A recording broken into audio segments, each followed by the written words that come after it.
We filled the air with DDT and called the wind Mariah.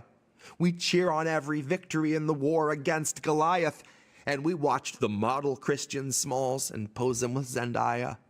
They are gonna milk that union drip until the very last simp takes the very last sip, and when it's all wrung dry and it's not worth shit, then they'll leave it laying right where it is. You can watch them let it all drip into the ditch. Here's the sitch.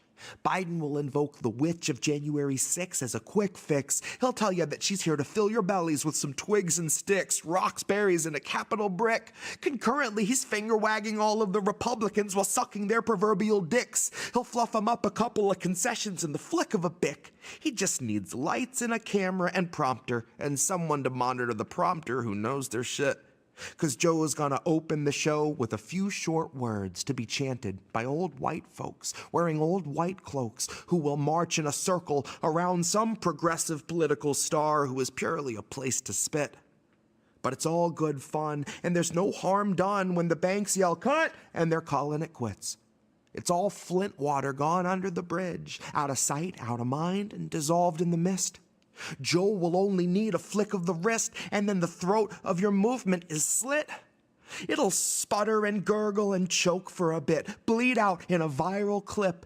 And as the last of its life force flows to the floor, he'll say, "That's my idea of a union drip." You see, the eyes are a glimpse of the soul, so it says a whole lot if they aren't exposed, and your message is branding you stamped on your clothes, and the media storm is wherever you go. Then you go meet Joe, and you laugh at his quips, and you shake his hand with a nice firm grip, and you cry good trouble through the loafers on your lips. Too true, that's a union drip. Who knew that the victory gift for your unionization's a DNC script? And it's nice and precise like a sniper who's trying to cripple us right where we live. The target they lead is your wallet. They seek to dismember your hands so you can't feed your family or pick up your kids. While they flatter themselves into orgasm, feigning respect for our unions, who wired our grids, who welded our ships, who died for our rights to not witness our children conscripted to 12-hour shifts in the mines from the time that they're 5, when they know damn well that the unions had thrived till they shattered their hips. Till they showed up and handed out Pinkerton slips. Now it's as simple as status and symbol and making the star of the movement so bright that the movement itself is eclipsed. Now our mouths grow dusty and dry on the promise of union drips that might trickle down out of a wealthy fist that is squeezing the heart of the working class hard as it can till it finally ruptures and splits, punctures a valve, and it laughs at the sound of the squish. The way that they laugh at the sight of us making a wage slave wish to a man on the cover of Vanity Fair saying, "Eat the rich." So this is for those who rely on commissions or toil for tips, watching their bosses drink bottles of profits while all you get offered are jugs of their piss. If you seek out the soul of the movement or proof that the movement exists, try looking in the eyes of Chris. And when you find that you can't, the answer is as simple as this. The movement is never one single face, and a drip is a leak to repair or replace. We will not eat the rich to suit expensive taste. We'll consume 'cause survival's at stake.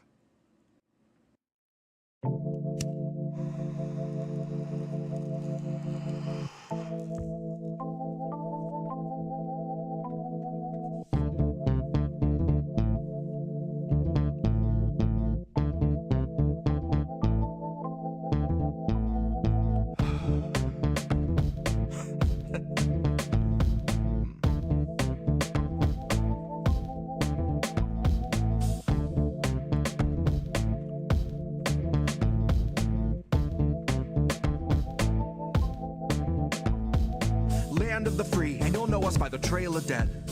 It's just one more world war to complete the set. When you live by the pike, you die by the pith. You die wide-eyed, still pleading the fifth, or crying divine epithets and pathetic attempts at defense. All empathetic for those on your side of the fence. Well, I'll gladly put you and your legacy into an alternate tense of faltering senses and altered events. Like hun, it ain't a hearse, it's a reaper stretch. how sweet, she said. Bunch of hordes in the street like it's Evil Dead. Where the thin blue line meets razor's edge. And where the corporate ladder ascends to a steel-toed boot that awaits on the ledge. You'll be licking it fresh at your boss's request till it stomps each finger and watches you fall to your death and drown in an ocean of debt. Gone with the fodder who gathered to honor the patient left, who purity tested themselves into sections step by step till the next election, when it's just one them and the sound of their well-read theorized breath. That's harm reduction for the lowly cost of you holding your nose and just openly buying the theft. Maybe that's all in the flick of the pen. Maybe we're all one unmarked van from a trip to the pen, being guarded by pigs who exist on a diet of dying breaths of much worthier men. Honey, heaven's expecting you. Just don't get too hung up on who they let in. Just look up at the shine of the pearly gates. You don't need to worry if there's lead in the paint. You don't need to worry if there's lead in the water, lead in the milk, lead in the honey, lead in the caustic embrace of the Heavenly Father. Lead is the flavor of passive perpetual slaughter. Lead is the taste of us led to the ledge by the lure of the legend of expert consensus, and then beckon to stretch it just one step farther. And I hope all the folks who were boastfully gloating and toasting themselves as the heroes of COVID for boosting their boosters and doing their part are now equally thrilled to be starstruck martyrs, all laid in a government grave with anonymous markers, like you're back from the carvers and off to the splicer. You're the very first wave to be slain in the war against Pfizer, that 100 years war against Pfizer. They are thinning the crowd that is striking right now to bleed adequate pay from those inhuman misers, who all sit in their office and designate coffins to people regarded as nothing but profit for Kaiser. Still the Dems want you nicer. Dems want you softer. Dems want you kinder. Yeah, they all want you graciously starving in silence. You will speak when you're spoken to. Rest of the time, you and all of us peasants are merely depressing statistics neglected in Congress's binders. All bled, bone dry, then fed to the grinder. Our headstones line each step as reminders. That's a lesson in object permanence learned in the furnace by workers consigned to the fire. Workers bled, bone dry, then fed by the fed to the grinder.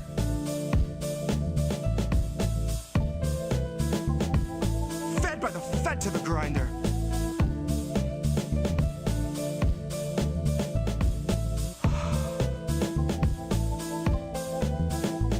Now the Fed went straight to your head. Mind what you hide and your size unsaid, and your eyes turn blind to the signs unread. Flag bright red, so you let it in bed. You let it inside and you'll see that it's fed. Never you mind that it grinds your wealth into bread for itself, then it bleeds you dry, then it dines on the dead.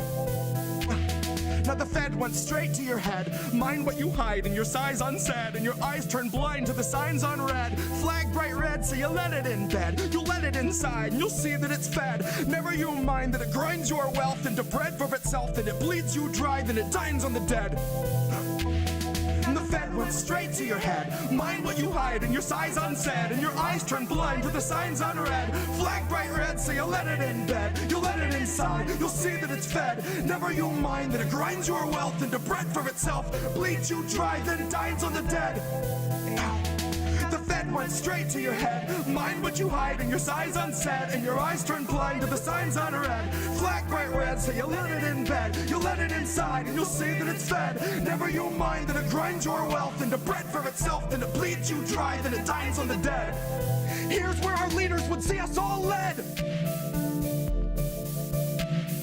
Here's where our leaders would see us all led. Here's where our leaders would see us all led. Here's where our leaders would see us all led. The Fed went straight to your head. Mind what you hide and your size unsaid, and your eyes turn blind to the signs unread. Flag bright red, so you let it in bed. You let it inside and you'll see that it's fed. Never you mind that it grinds your wealth into bread for itself, then it bleeds you dry, then it dines on the dead. Fed went straight to your head. Mind what you hide and your size unsaid, and your eyes turn blind to the signs unread. Flag bright red, so you let it in bed. You let it inside, you'll see that it's fed. Never you mind that it grinds your mind, that it grinds yourself, then it bleeds you dry, then it dines on the dead. Here's where our leaders would see us all led.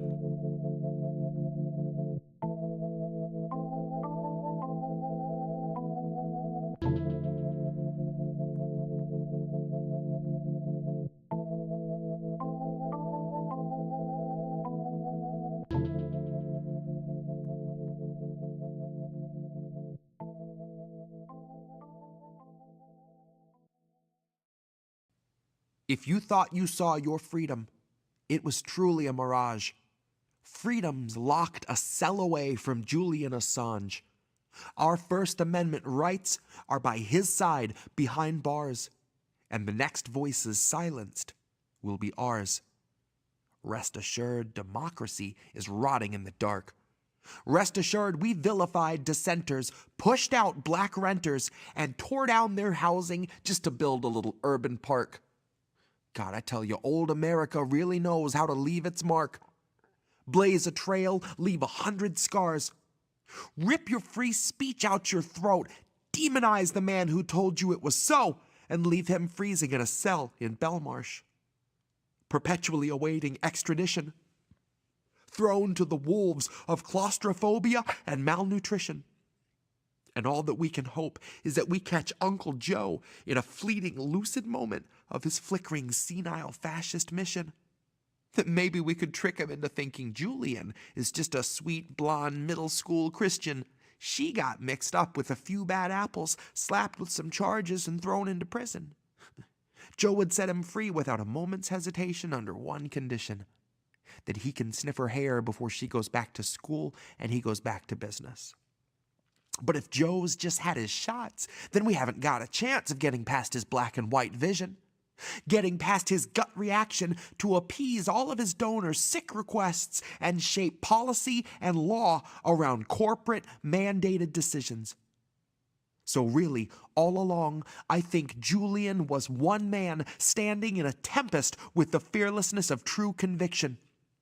And if his is the only conviction we see after he shed a light on this country's most poisonous schemes all come to fruition, and we all collectively stare at the ground because we felt like our hands were too tied beyond signing petitions, while he's tortured to death for attempting to warn and enlighten admittedly not quite the brightest of citizens, and half of this country just won't take the time to uncover the truth, or they just don't mind, so they're quick to dismiss it and say it's a difficult position.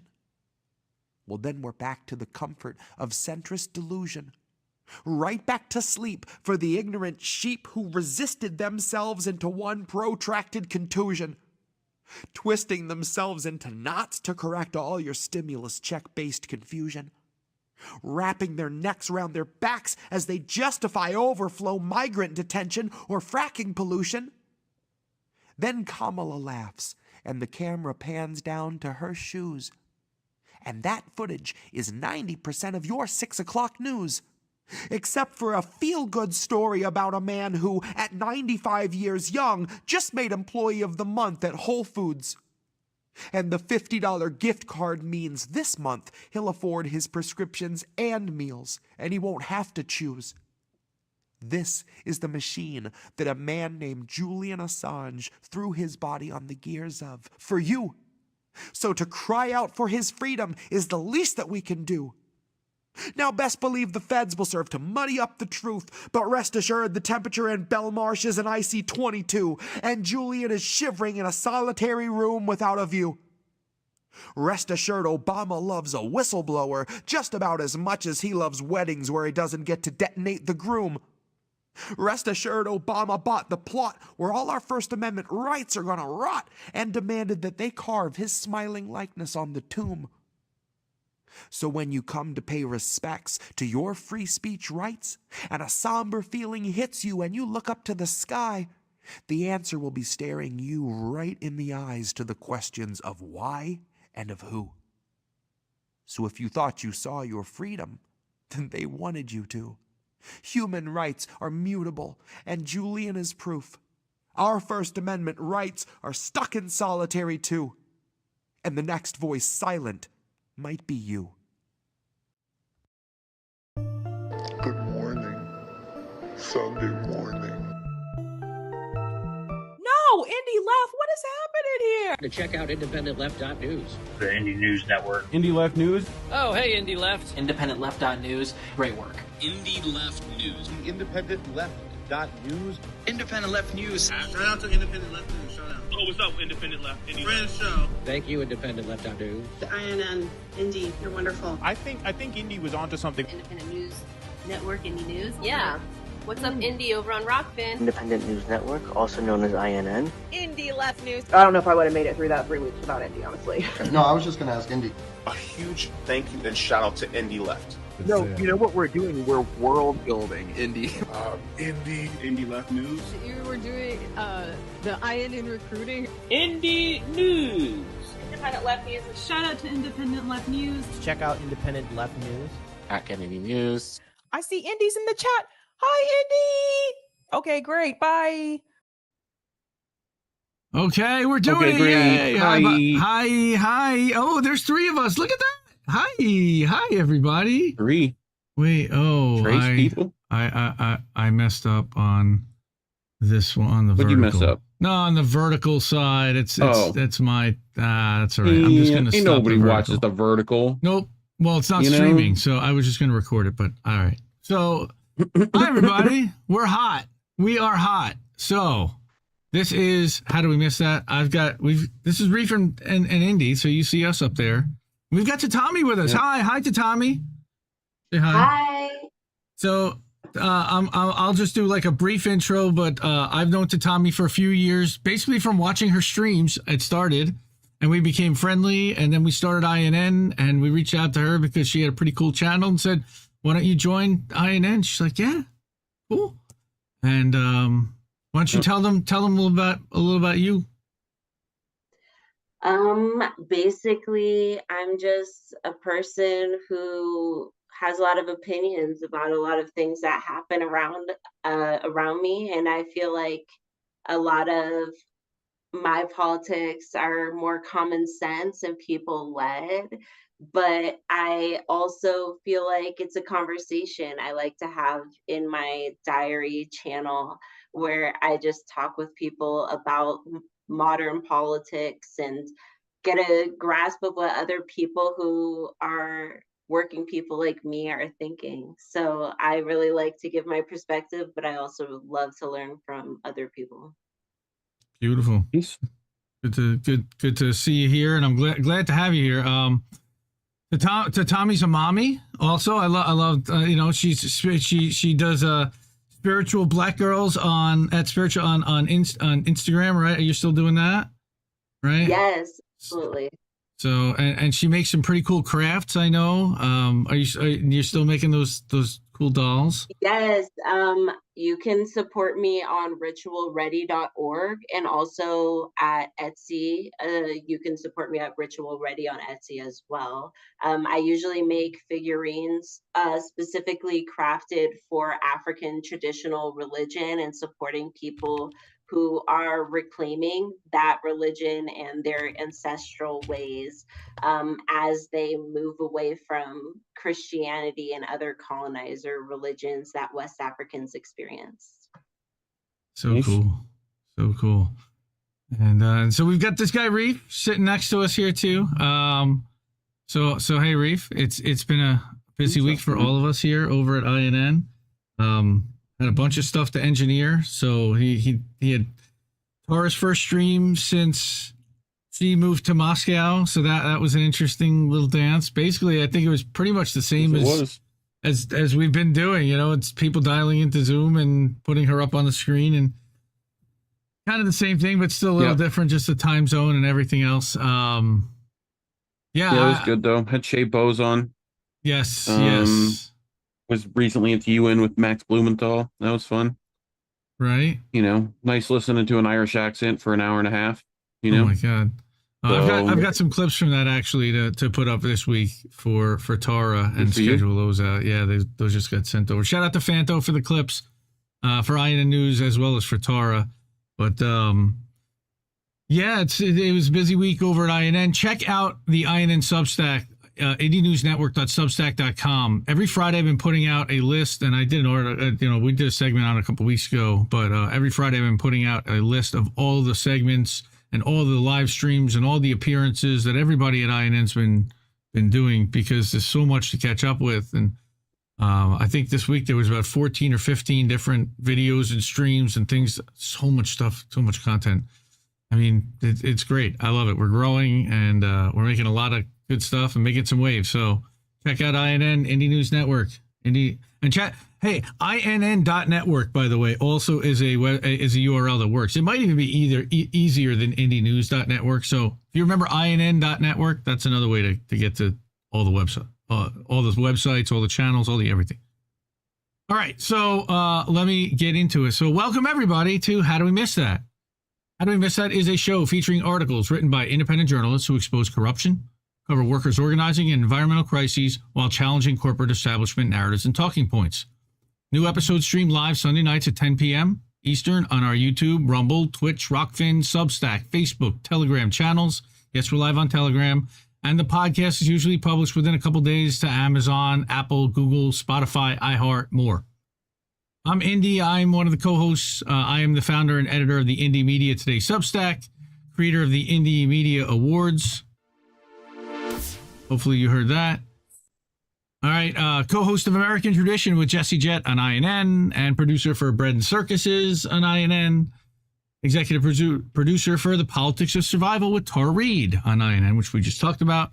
And associate producer for the Misty Winston Show over on TNT Radio. And then I got this guy, Reif Breland. He's sitting next to me. He's INN's technical director. He is the creator, engineer, co-host, and executive producer of INN News, co-executive producer. He is the producer for The Politics of Survival with Reade on INN, as well as engineer, and producer for Bitch with Comrade Misty, which you could have seen him on Saturday night on INN, as well as on Misty's channel. Yeah, that was fun. And we've got Tatami here. Doing stuff with Misty. And we've got Tatami here, who just introduced herself, but Tatami is a member of INN. She has been streaming for years on Tatami's Diary, a YouTube channel, sharing all of her thoughts and perspectives. And we love her, and we're so glad that she's joining us. So find all of our channels on indienews.network. We're all founding members of the network, which there were, I think 20 of us now. Please make sure, share the link, like the stream, subscribe to our channel on all the platforms you watch and listen. We're everywhere, like I said, and you'll be able to see the clips throughout the week on my YouTube channel, indieleft.media. So you can check out that YouTube channel out as well. Okay, so I have got, and now let me blow this up real quick and go to full screen. Oh, what up? And go to this, and hopefully, hey, it all fits. Woohoo! All right, everything looks nice. I can't believe I did this right. Okay, so all right, we have got Tatami here. Welcome. I've got a bunch of stories. We're going to talk about UPS drivers and UPS-Teamsters, not just drivers, but all the Teamsters, including our friend Joe, who works on the loading dock in Philly area. We're going to talk about Starbucks Workers United. They had a big week this week, and there were several stories that we can cover there. We're going to talk about there. And then we're going to talk about a weird story about Pennsylvania. Moms for Liberty got involved, apparently. We found out. I heard about that. Yeah, that's a pretty interesting little, yes and no, except that there's a whole education end of it where they tried to get some kind of consultant hired who's trying to change the curriculum, the entire curriculum of like first grade through fifth. And we're going to, again, we'll get into all that. It's a crazy story. Judd Legume, your friend Bean Boy, put that one out. Bean Boy. And then what's our fourth story? I don't even remember right now. But let's you go put back. It in. Yeah, I know. I smoke a lot of weed, so that happens sometimes. Yeah. Oh, summer Texas heat. Oh, that's a brutal one. Oh yeah, the summer Texas heat is really, really bad. So let me now go back to Indy, Maine. Yay! Okay, we are cooking with gas here. Chris Walker over at Truth Out. Let's talk about. You know what? Before we do that, let me go back to the thumbnail. Go to 3-shot. See, I do all this stuff live while you guys are here, and I tell you exactly what I'm doing. Like a dentist, I will tell you so that you are comfortable with exactly what you are seeing. So, UPS, we'll do it live. Always. UPS-Teamsters talks collapse. Yes, I'm high in my garage. That's right, Snow Himbo. Thank you very much. He's chatting in somewhere else, and I just saw it show up. I didn't mute my stuff. I need to do that. I'm getting distracted. Okay, Angel in the afternoon, welcome. Angel Rivera, the handsome cynic rebranded. All right, UPS Teamsters talks collapse. Squirrel, keep getting distracted, see? Okay, back to this. Hit escape. Go here. Bam. Okay. What's going on in UPS? I think most people have heard about this, but too many people haven't. So UPS drivers are pissed off, and they're right. And they're going to talk about why. But union officials blast UPS for saying that the company has nothing more to give workers, which is nonsense. Our friend Chris Walker over at Truth Out, Indie Media Award honoree. All right, good publication. They've been doing a fund drive. Please support them if you can.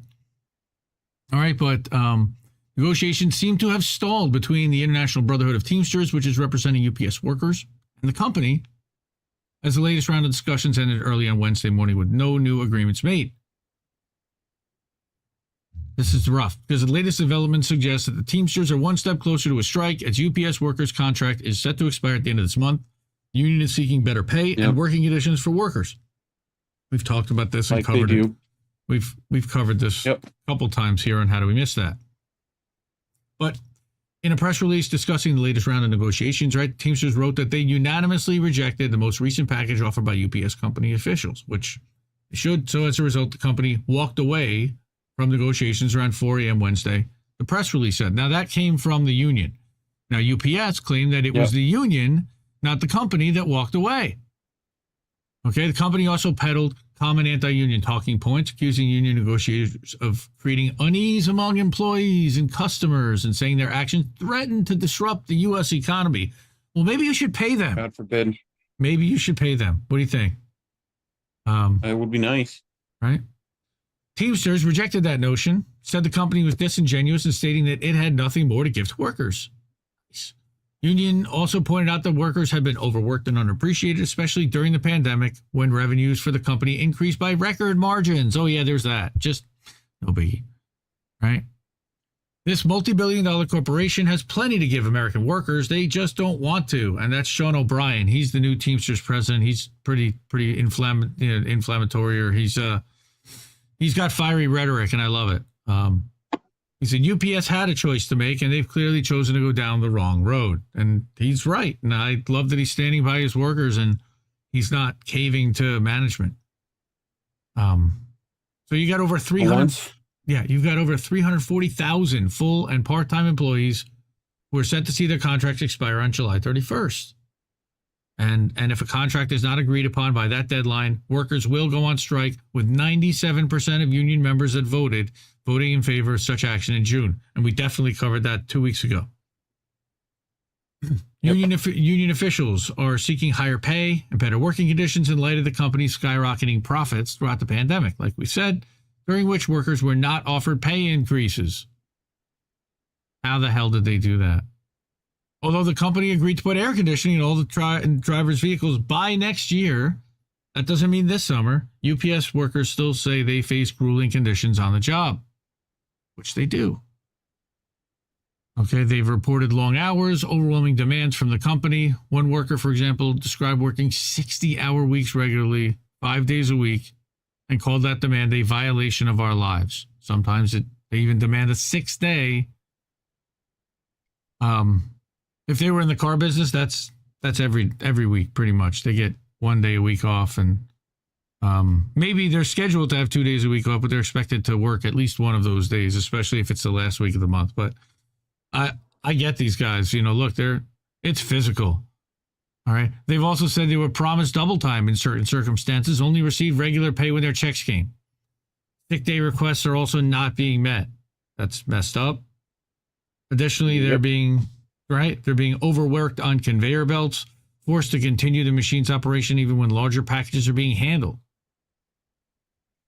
Dangerous. Yep. So that's putting them at physical risk on top of everything. So a strike would likely put a significant dent in their bottom line. And everybody's talking about this, that the last time UPS workers went on strike in 97, the company lost around $850 million, and several customers took their business from UPS to its various competitors. So that's really important.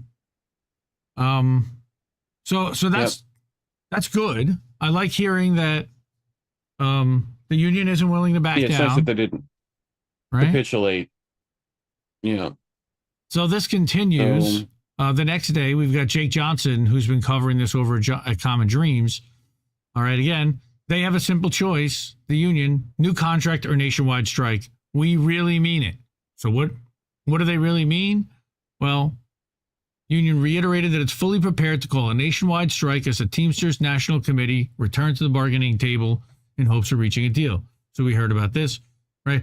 UPS, whose CEO made $19 million last year, they just wanted to throw that in. It's not like $19 million would pay for anything that the drivers are, that these Teamsters are looking for, the union members deserve and have earned.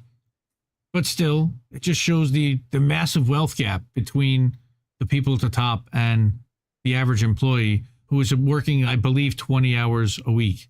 Who's getting $20 an hour. Yeah. Which is barely anything anymore. Right. So here's the Sean O'Brien tweet about when we say a new contract, we mean it. Right. So they've been tweeting out a lot of strong rhetoric, which I love seeing. Like I said, Teamsters negotiators have tentatively secured a significant number of victories already, including an end to the two-tiered wage system under which part-time drivers earn $15 an hour and full-timers earn $20. So union announced over the weekend that it reached a deal with UPS to scrap forced overtime on drivers' days off. Well, that's nice. You still have to come in, but you won't have to work overtime on your days off. Right? Which is what you would want if it's on your days off. At minimum, like unreal. So whether it's overtime our members don't want to take, holidays they know they deserve, or equal pay for equal work, if we stay united and commit to protect each other to the bitter end, there is no chance in hell that we lose this fight. And that's their secretary-treasurer over at the Teamsters.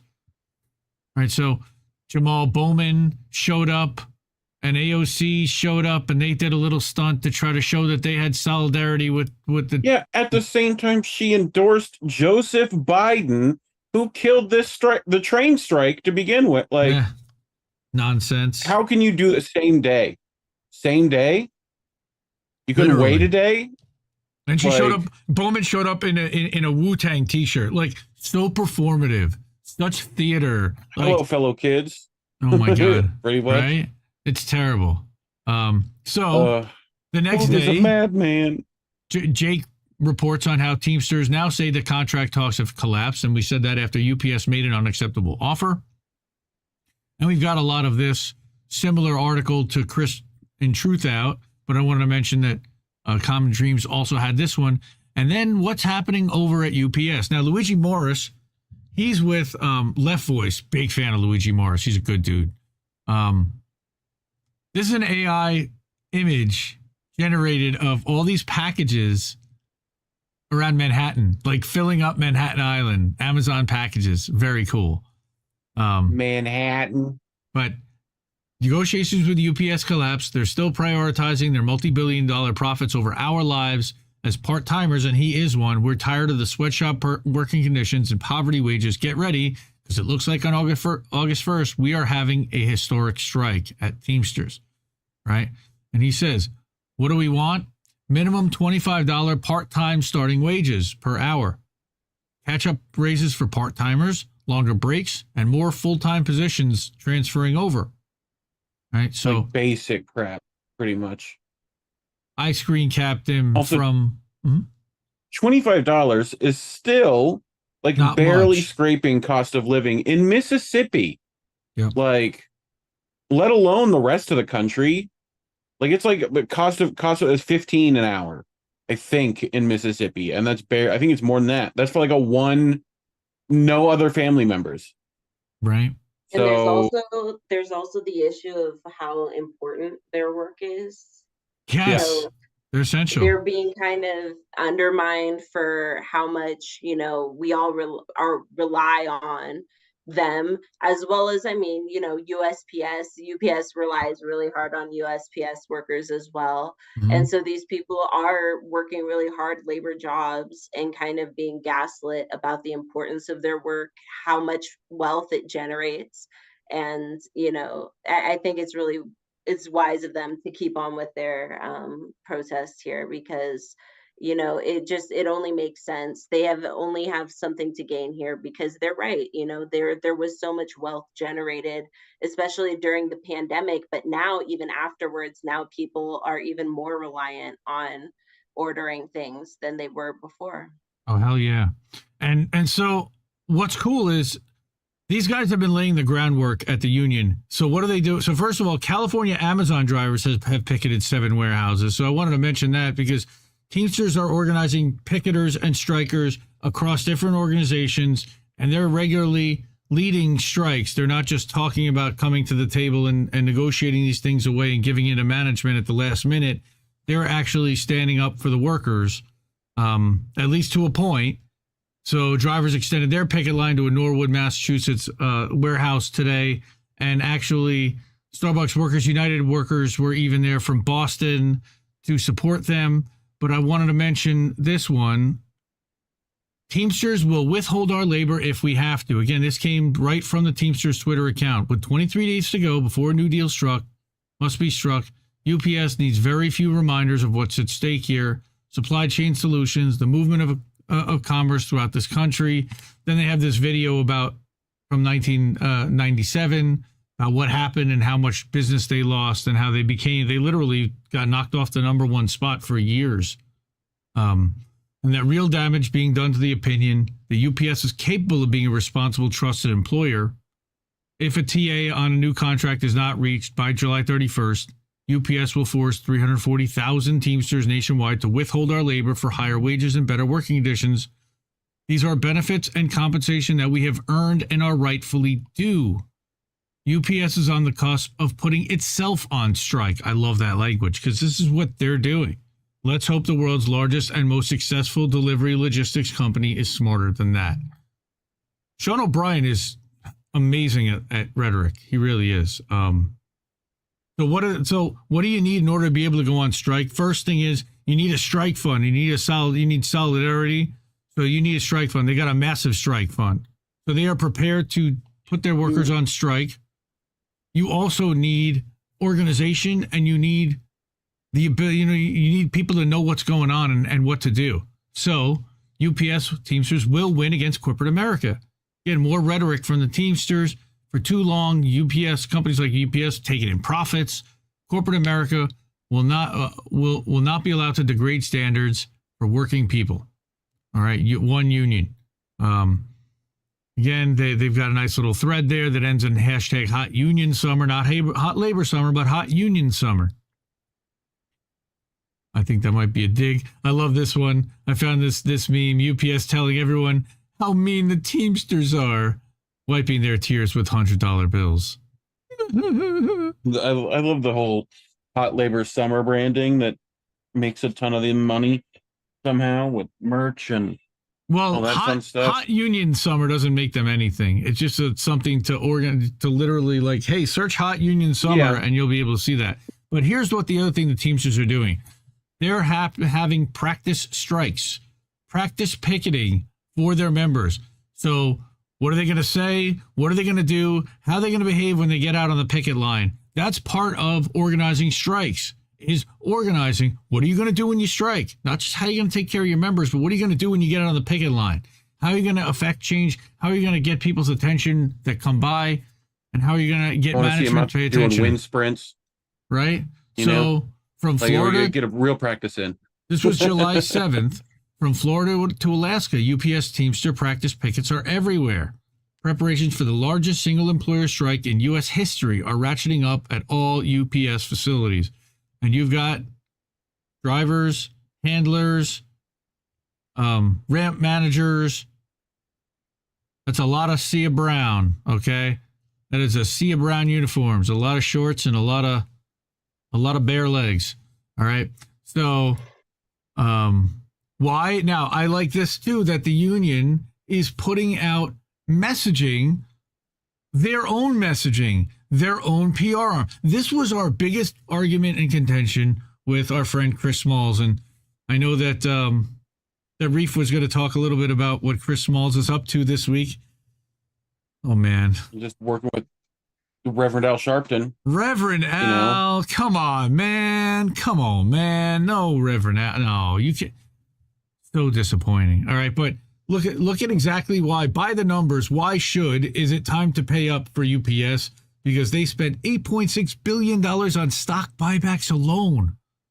If they put that kind of money into supporting their workers, that makes a serious dent. Forget the $19 million that they pay their CEO. $8.6 billion in stock buybacks. That's serious. $100 billion in total revenue in 22. Now that's not after expenses and taxes and everything, but that's their revenue. That's their top line revenue. That's substantial. They still made oodles of money, huge handfuls, but $45 million last year on executive pay.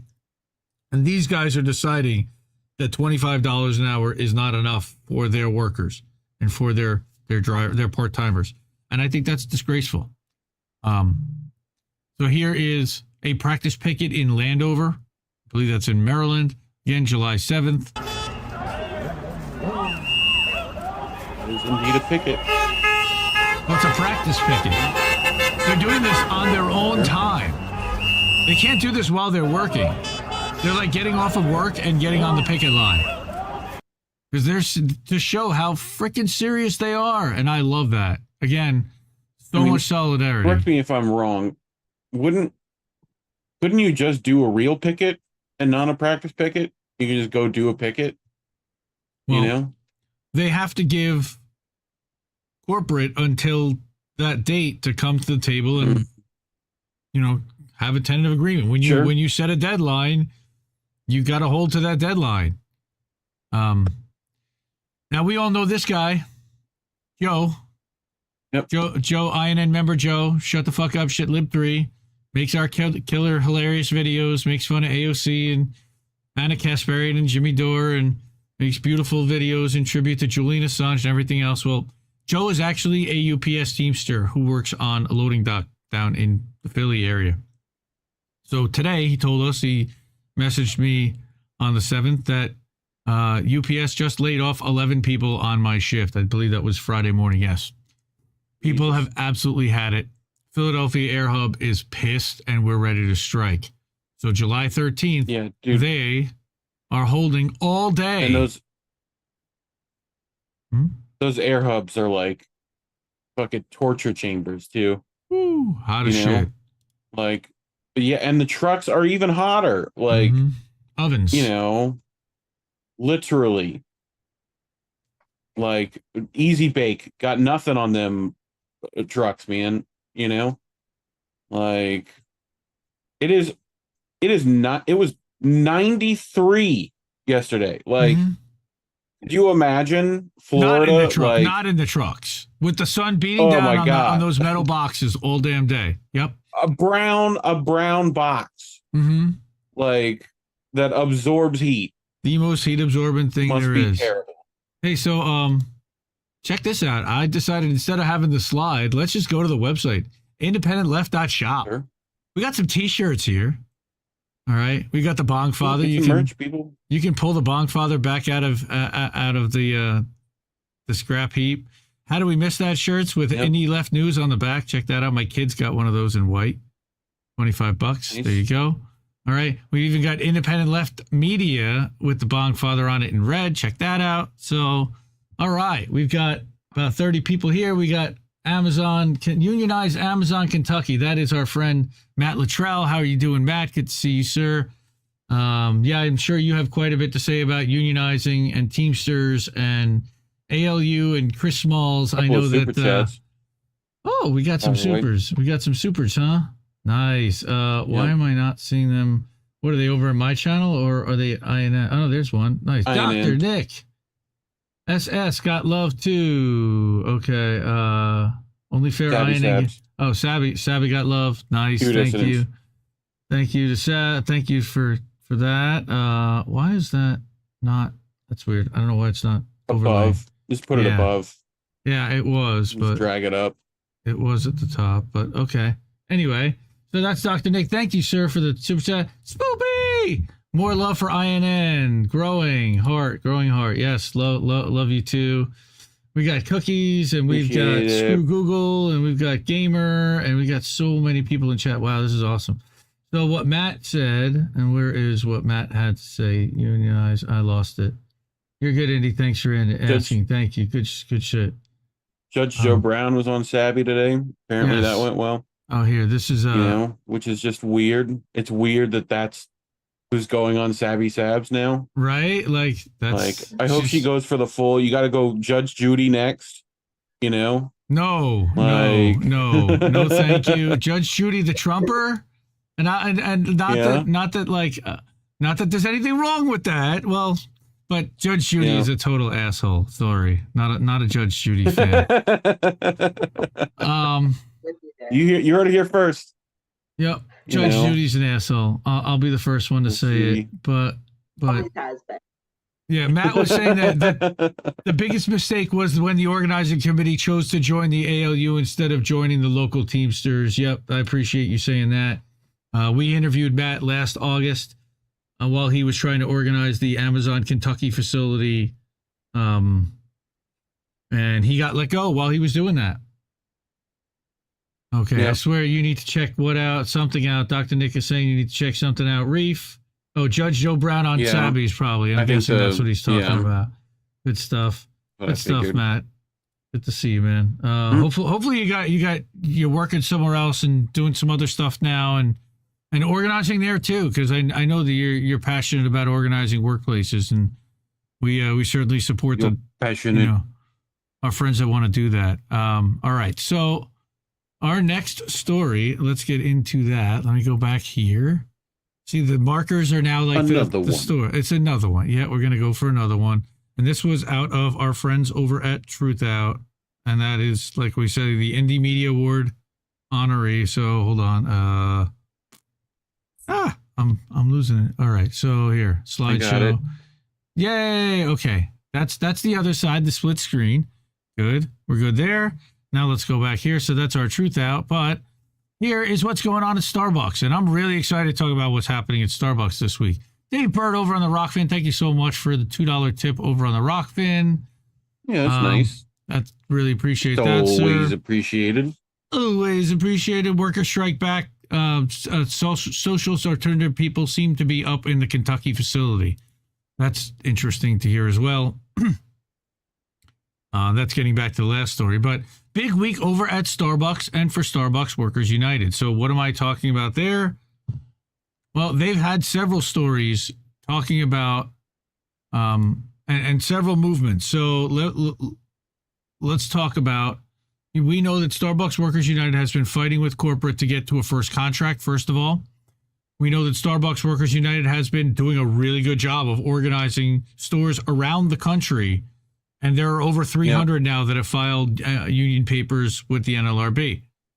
But here's the first thing that happened was that on July 4th, showing the independence for all workers, in a victory for workers, a judge found that Starbucks broke U.S. labor law dozens of times, which we knew for a long time, as part of their union busting campaign in Pittsburgh. So Pittsburgh was the first city that had a big win. To celebrate, here are some of our favorite quotes from Judge Ringler's 50-page ruling. And here is the ruling itself. But on page 6, Hirakawa's general denial has not been credited. She was less than a credible witness who seemed more committed to advocating Starbucks' position than offering accurate testimony. So corporate-sponsored people.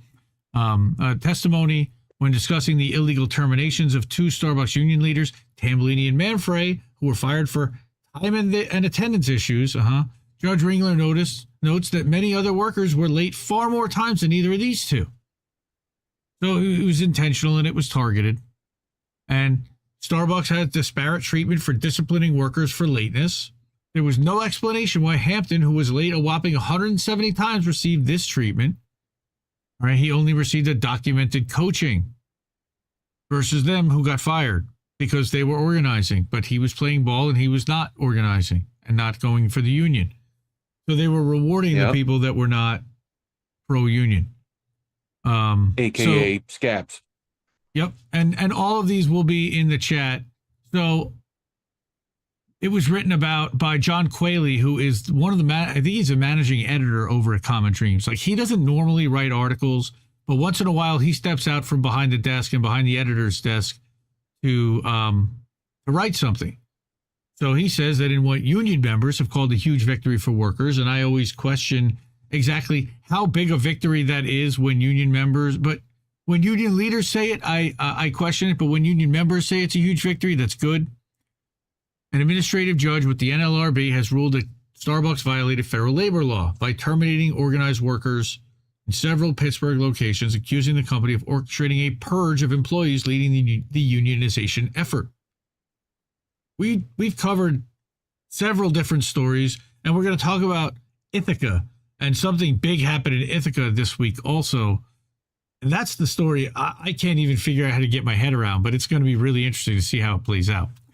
But Judge Robert Ringler, he's the judge that found that the company and local store managers abused their power and unlawfully targeted workers organizing with Pittsburgh Starbucks Workers United. As part of the decision, they ordered the company to reinstate the fired workers and compensate any employees who lost income due to the illegal labor practices. Nothing. I'm sorry. So that's great. I mean, I love people getting their jobs back. I love people getting reinstated with back pay. I would like to see them get butt coming. I would like to see them also get some kind of punitive damages, for pain and suffering, for the cost of having to go out and get jobs. And the Ithaca ruling is actually going to talk a little bit about that. That got even more extreme. But noting how the specific union members were consistently treated differently than other non-union employees and ultimately fired, the judge said in his ruling that a repeated pattern of unlawful activity abundantly demonstrates a causal relationship between their firings and union activities. I would say it's more than a casual relationship. I would say it's a marriage. But that's just me. I would say that they're definitely DTF and that they're friends with benefits. Yeah. So 3 of the fired workers were part of the union's 5-member bargaining unit. A fact that the judge suggested was not a coincidence. Yeah, I would suggest that too. Thanks, Judge. At least you have somewhat, hey, this guy's not totally bought by corporate America. How about that, folks? We have one. Or he at least has some common sense. He has to you know what I mean? Wow. Or it was so blatant, he felt like he couldn't really deny it. I mean, yeah. It's like, no, you definitely stole the shit. You took it from the counter. Right. We might get you off anyway, but you definitely did the shit. Pretty much. Right. Tori Tambolini, she's one of the workers fired. She applauded the judge's ruling. I absolutely cannot be. Come on, man. These people have been through so much. I absolutely cannot wait to be back on the shop floor with my coworkers fighting for the contract we deserve, she said on Monday. So that's awesome. Yep. Pittsburgh Starbucks United. If you're not following them, give them a follow. That's in the Common Dreams article. So National Union, which we've been talking about at length, Starbucks Workers United, said that the 50-page ruling exposes the ludicrous and simply implausible excuses that Starbucks has used to justify their union-busting actions. It also shows just how far the company is willing to go to stop workers from organizing and just how scared they are of their own workers as an organization. And they are. Because, look, they work on pretty relatively thin margins, and labor is one of the ways that they make up a lot of that profit. So as workers at Starbucks stores nationwide have racked up organizing victories, the company has been hit numerous times with NLRB rulings that found unlawful labor practice. Like I said, it's just far from the first time. Not even a multi-billion-dollar corporation like Starbucks is above the law. Breaking the law. Right? So workers are fighting back. Yep. Yes, it is. Well, sure. I think that's actually Butthead, but maybe. Yep. They're winning. Both of them.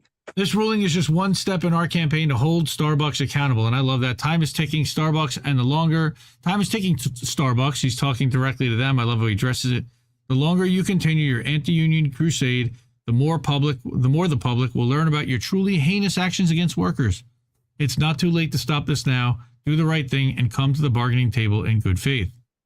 That's, again, John Quayle. He is the managing editor over at Common Dreams, which is Indie Media Award honoree and one of the best orgs out there when it comes to reporting stories. So what do we have out there? So Friday was a big day. So on the 7th, I noticed that, wow, Starbucks Workers United has really been killing it. So first thing is, we had so many wins, union wins today. What? Well, yeah. Well, what if we had room for one more? Wins. You're going to get tired of winning. Lake Mead and McDaniel in Las Vegas unionizing. Yeah. This is awesome. Hopefully this convinces corporate to come to the table and negotiate a first contract. That was my response, which I believe Starbucks Workers United liked. Right, that's me, Kitty. Then this is Danbury, Connecticut, Starbucks Workers United. We are a union. Yes, you are. 90,000 views, 2,700 likes. All right, they voted 18-1 to unionize. So they're celebrating with their friends from Ellicott City, Starbucks Workers United, which... Hey, look at that. Hey, look solidarity at that. From Bongwater. Appreciate Bongwater solidarity. You know? Well, better than it being on the carpet. You know? 12-7. So this one was a little bit closer. There were almost half the employees over at Ellicott City that did not want to unionize, but the majority of the employees did, and they're going to be negotiating for a first contract. So, yes, we did. You beat Rolling Road to it. So apparently Rolling Road is also in process. Then we also had Boston Starbucks Workers United workers. Like we said, they were picketing with the Amazon Teamsters. So, yeah, this is funny. I need names for their debut album quick. So what was my? So somebody, I retweeted this. Untouchables, the Greasies. I retweeted this, and some conservative guy thought they were being cute. The Untouchables, or the Greasies. So they said, conservatives making things sound cool. Part 1, totally ratioed them, right? And then somebody says, honestly, surprised that there isn't already a punk band called the Greasies. It's ripe for the taking. And somebody said that this made them sound a lot more badass than I think that you intended them to. Now, my name for them was Come At Me, Bro. Oh, that was my name. And so, yeah, here's Julie saying, proud of Starbucks Workers United baristas for showing up for the Amazon Teamsters on the picket this morning at Dark 400. United we stand, divided we beg. So that's, everyone's got to do this to read that. We gotta do our head tilts back and forth to read all those signs. Yep. Everybody turn your head sideways now. Or turn your monitor the other way now. Okay. Anyway. There's the worker. There's the Starbucks baristas. All right. So also San Francisco is ready for even more union coffee. So again, this is happening nationwide. And what happened last week? Wyoming had entered the chat and Nebraska had entered the chat. So now you've got stores literally in like every state in the country. And then we noticed that the Susquehanna, New Jersey Union, yes, that is Susquehanna. That's they are about 25 minutes from me. Beyond ecstatic to announce that they are also starting the fight for unionization. For too long, they suffered at the hands of poor management and their unfair treatment. Right. So working through SB Workers United, they're seeking to protect ourselves, our livelihoods, and our morals. We stand in solidarity with all the other unionized stores and are currently working to build a supportive base for our organizing efforts. More information to follow. So that's great. And they've got solidarity. And look at this. Trader Joe's. Wow, you took this phone action seriously. Thank you. The store got so many calls demanding Steve's reinstatement. Management is taking the phones off the hooks. See, direct action works. That's great shit. From Trader Joe's. What do they want now? They want bricks through windows, huh? All right. Like, so I'm gonna order my Starbucks. Here's the last story. What are they doing? And this is the story of the NLRB in Ithaca. All right. So another one, big news. A federal judge found that Starbucks illegally closed the College Avenue store in Ithaca, New York, and ordered that Starbucks immediately reopen it. Yep. Another win for workers. So, which is legit. Reef and I had a bit of an argument on this one. I was like, this is going to make a good story. You can't make businesses do stuff. Like, yes, you can. Like, well, you can and you can't. Definitely can. You can and you can't. No, you can. All right. Clearly you can. So I can't get my head around is and we're going to look into the story a little bit more, but they closed this store more than a year ago. So the real estate has either been empty or they have sold this property likely to another buyer, which is now there. So are you kicking this company out of their new digs that they've bought this building? Yes. And what are they supposed to capitalists. do? It's not their fault. It's not their fault that they bought a Starbucks that fired everyone. Well. All right. I mean, honestly, I would say it was up to Starbucks. Starbucks needs to figure that out. You need to find a spot. Yeah, pay reprimands and exactly. Well, they need to figure out how to reopen that spot that they illegally closed and made shut down. Probably left, whoever they were already paying lease with. There was probably already something that went down with that, regardless. So, I mean, I do think, they might find a way to figure out however that might go, especially since it was, I thought you said it was a college town or something like that. So they'll figure out somewhere to go. What do they say about crimes in every other instance? Well, it's a deterrent. You gotta keep people from doing crime by making it really bad if you do the crime. Matter the crime. So my question to Starbucks Workers United is, how does a judge tell a private business that they have to reopen? Like, they closed the business. I think what Starbucks did is terrible. I'm not sure how making them reopen a store, rehire the same workers, and then treat them badly fixes anything, because you know that they're not going to want to treat those workers well. How the hell? Why would you ever want to go work there for them again? I mean, to stick it to them, yes, but to be treated the way they guarantee they're going to treat you. They're making the wins. They're making the wins because, that's the thing that's so inspiring right now is that often what you see, like we saw it with Amazon a bit, how some places were able to vote in, some places weren't, but it was because there was so much inconsistency. And that's what's so inspiring about what's happening with Starbucks is that everybody's kind of holding the line there. So, I mean, there might just be hope is really what the workers are saying they have with. Think of the first day back at that job. Like you get to walk in like with that, like, dude, they couldn't tell me to do shit for days. Like, I'd be like, yeah, fuck you, we won. You can't do shit. Can't tell me nothing. Fire me. You can't. Fuck you. Like, Cheese sandwich making an interesting point. Starbucks on strike demanding full gay workforce. Not exactly, but that's a funny comment because we actually talked about that a couple weeks ago. They're on strike because Starbucks intentionally told them to take down Pride gear in certain stores where it was on before. And they've had the ability to do that and express that in the past, and they took away something they had been doing, and nobody had a problem with.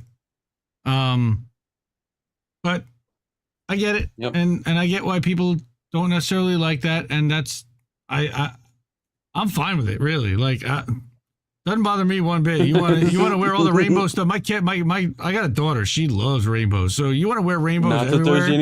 Not that there's anything wrong with that. I'm completely fine. No, like go ahead, live your life and live free, be free.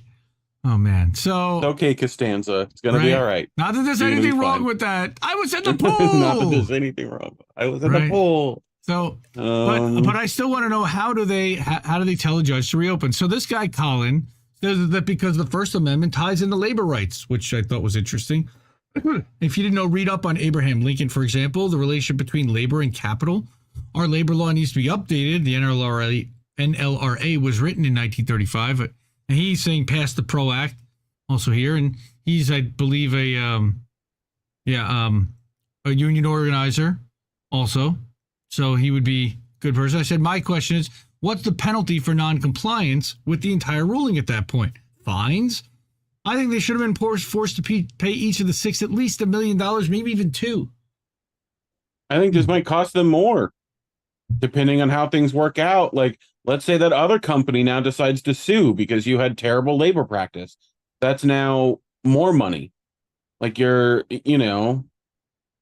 So KW with the Ukraine flag, okay, but they can keep doing it and get sued. Now I will say that the Step Brothers reference, their Audi 5000, bro. Yeah, like that kind of got me a little bit. I thought that was kind of funny. Despite the flag, we can come together over other stuff, but somebody got big mad over what I was saying. And this should be obvious that the store was closed in retaliation. This is what you were saying to Tommy, against workers for union organizing. The reopening of the store meets workers' demands. Great. I said, do you think that Starbucks is going to put all their full efforts into making that store a success? My guess is they'll attempt to torpedo it. No, but who cares?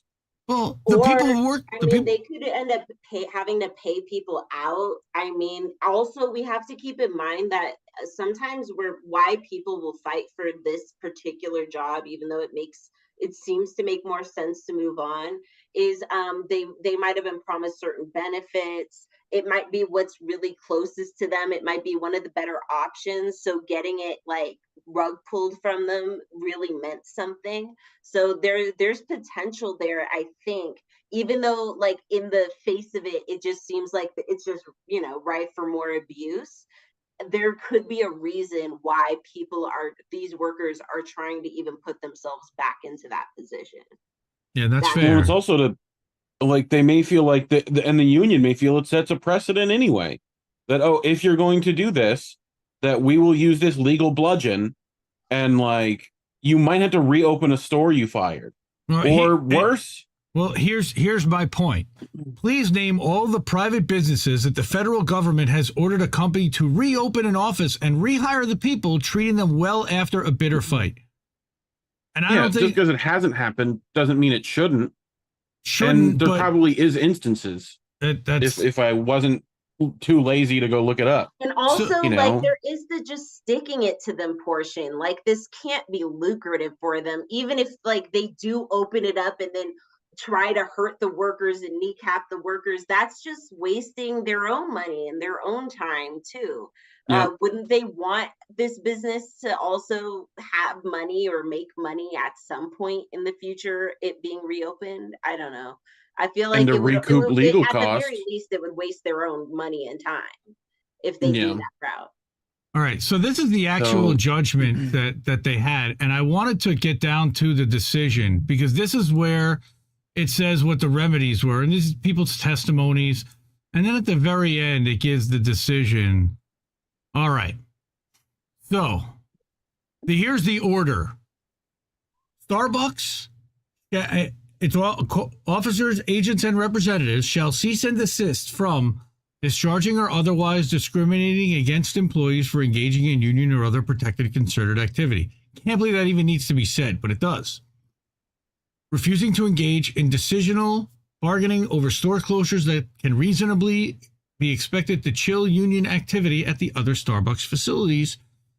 Refusing to bargain over charges to its policies and practices that have changed since the certification of the union on April 8th, 2022, including enforcement of discipline and the hours of its Ithaca stores. So talking about that, it's suggesting that pro-union employees that they quit their employment if they're unhappy. They should cease and desist from all these things, suggesting to their employees that it has no intention of complying with the NLRA or otherwise suggesting that organizing would be futile, which is what Starbucks has illegally been telling their employees.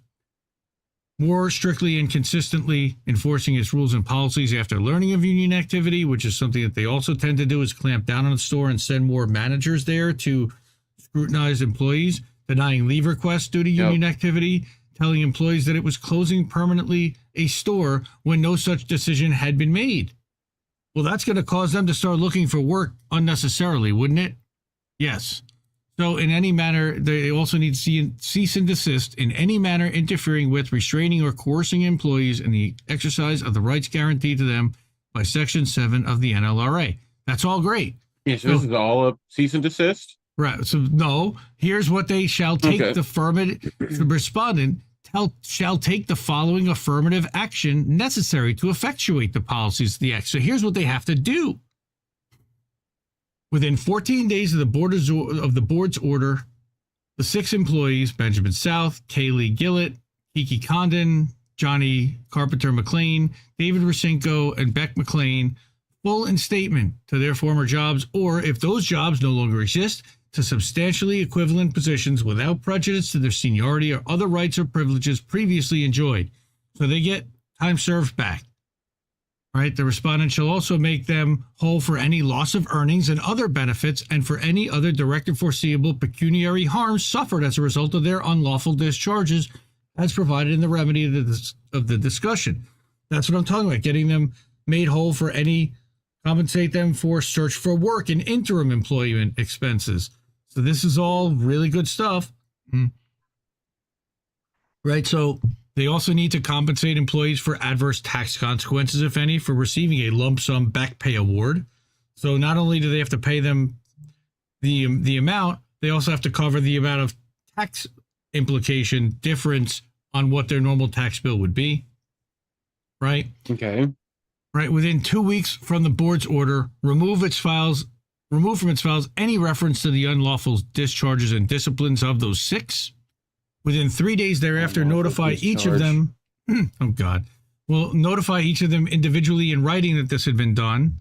Right. They have to engage in bargaining over engage in bargaining over the decision to close its College Avenue store and then reopen the College Avenue store immediately. Like when I saw that, my head exploded. I'm like, I've never seen that in a court ruling in my life, at least that I know of. I mean, I haven't studied law. Yeah, but how many have you been looking? Right. I'm not a lawyer, but you know, I play one on TV. Maybe we should call a labor lawyer and see if there's precedent, because otherwise this wouldn't have happened. I play one on TV, but and then of course they also have to offer immediate employment to all employees who were working at the College Avenue store as of June 1st last year when they closed it. They have to bargain with the union as the exclusive bargaining representative of its College Avenue employees for a period of not less than a year after the store reopens, and it remedies all the unfair labor practices found herein. I mean, this is all awesome. Wow. Like literally holding them by the nuts and saying, this is what you're going to do. Squeezing hard. Bargain with the union as the exclusive bargaining representative of the unit employees at Meadow and Common stores for a period of 6 months after it remedies all the unfair labor practices herein. I mean, this is all awesome stuff. There we go. Roger Meadows is over on the Rockfin. He's got a $2 Super Ray. Always appreciated. Shout out to Pasta. What he's saying is the 2015 model Corporate Charter Revocation Act gives state attorney generals the power to revoke. Here, let me move this over so you guys can see that. It gives the state the power to revoke. I was reading that. To revoke corporate charters, which is a privilege, not a right, when the corporation has established a record of egregious behavior, putting communities at risk of using workers, consumers, the environment. We need to amend that law for passing state laws to allow AGs to reissue co-op charters in its place. Yeah, so that now the workers can then own the means of production, and it turns into a worker-owned co-op, and they then run the joint. Yep. I'm far more for. There was a union that literally through their win became a co-op. Yeah. Yep. So somebody's listening. Yep, they did that. So they also have to, within 14 days, post at all its facilities the attached notice marked appendix. Right, and it tells them all the different stuff that happened in this lawsuit, and this is at every facility nationwide. They have to post this. They shall also, within 14 days, all right, may allow for good cause shown, blah, blah, blah, blah. All payroll cards, they have to provide all of the back pay to one of the terms of this order based upon the documents and records that have been provided, and what they have to be completely transparent about that. Make employees whole for losses suffered by reason of unlawful unilateral charges on the terms and conditions of employment. This is huge. And all these 6 are going to need lawyers. So they're going to have to compensate for all their legal fees. I mean, it's going to be costing, it's still going to be nothing for Starbucks in the end. It's still a drop in the bucket. But within 21 days, they shall file with the regional director a sworn certification of a responsible official on a form provided by the region attesting to the steps that they've taken to comply. Now, what I want to know is what happens if they don't comply? Here's the appendix. Hopefully some people go to jail. that would be that. Then that would be avoiding legal reprimand or whatever, right? Something like that. This is what needs to be posted everywhere. All right. This is the appendix that they have to then sign and post. There's an official notice and may not be defaced by anyone for 60 consecutive days from date of posting. I mean, it's serious stuff. I love holding them accountable. I still don't quite understand how and I guess Roger is explaining that, their corporate charter is at stake in the state, but that would also put every other potential Starbucks in New York State at risk if that's coming from the state. I don't know where that's coming from. That would be ideal.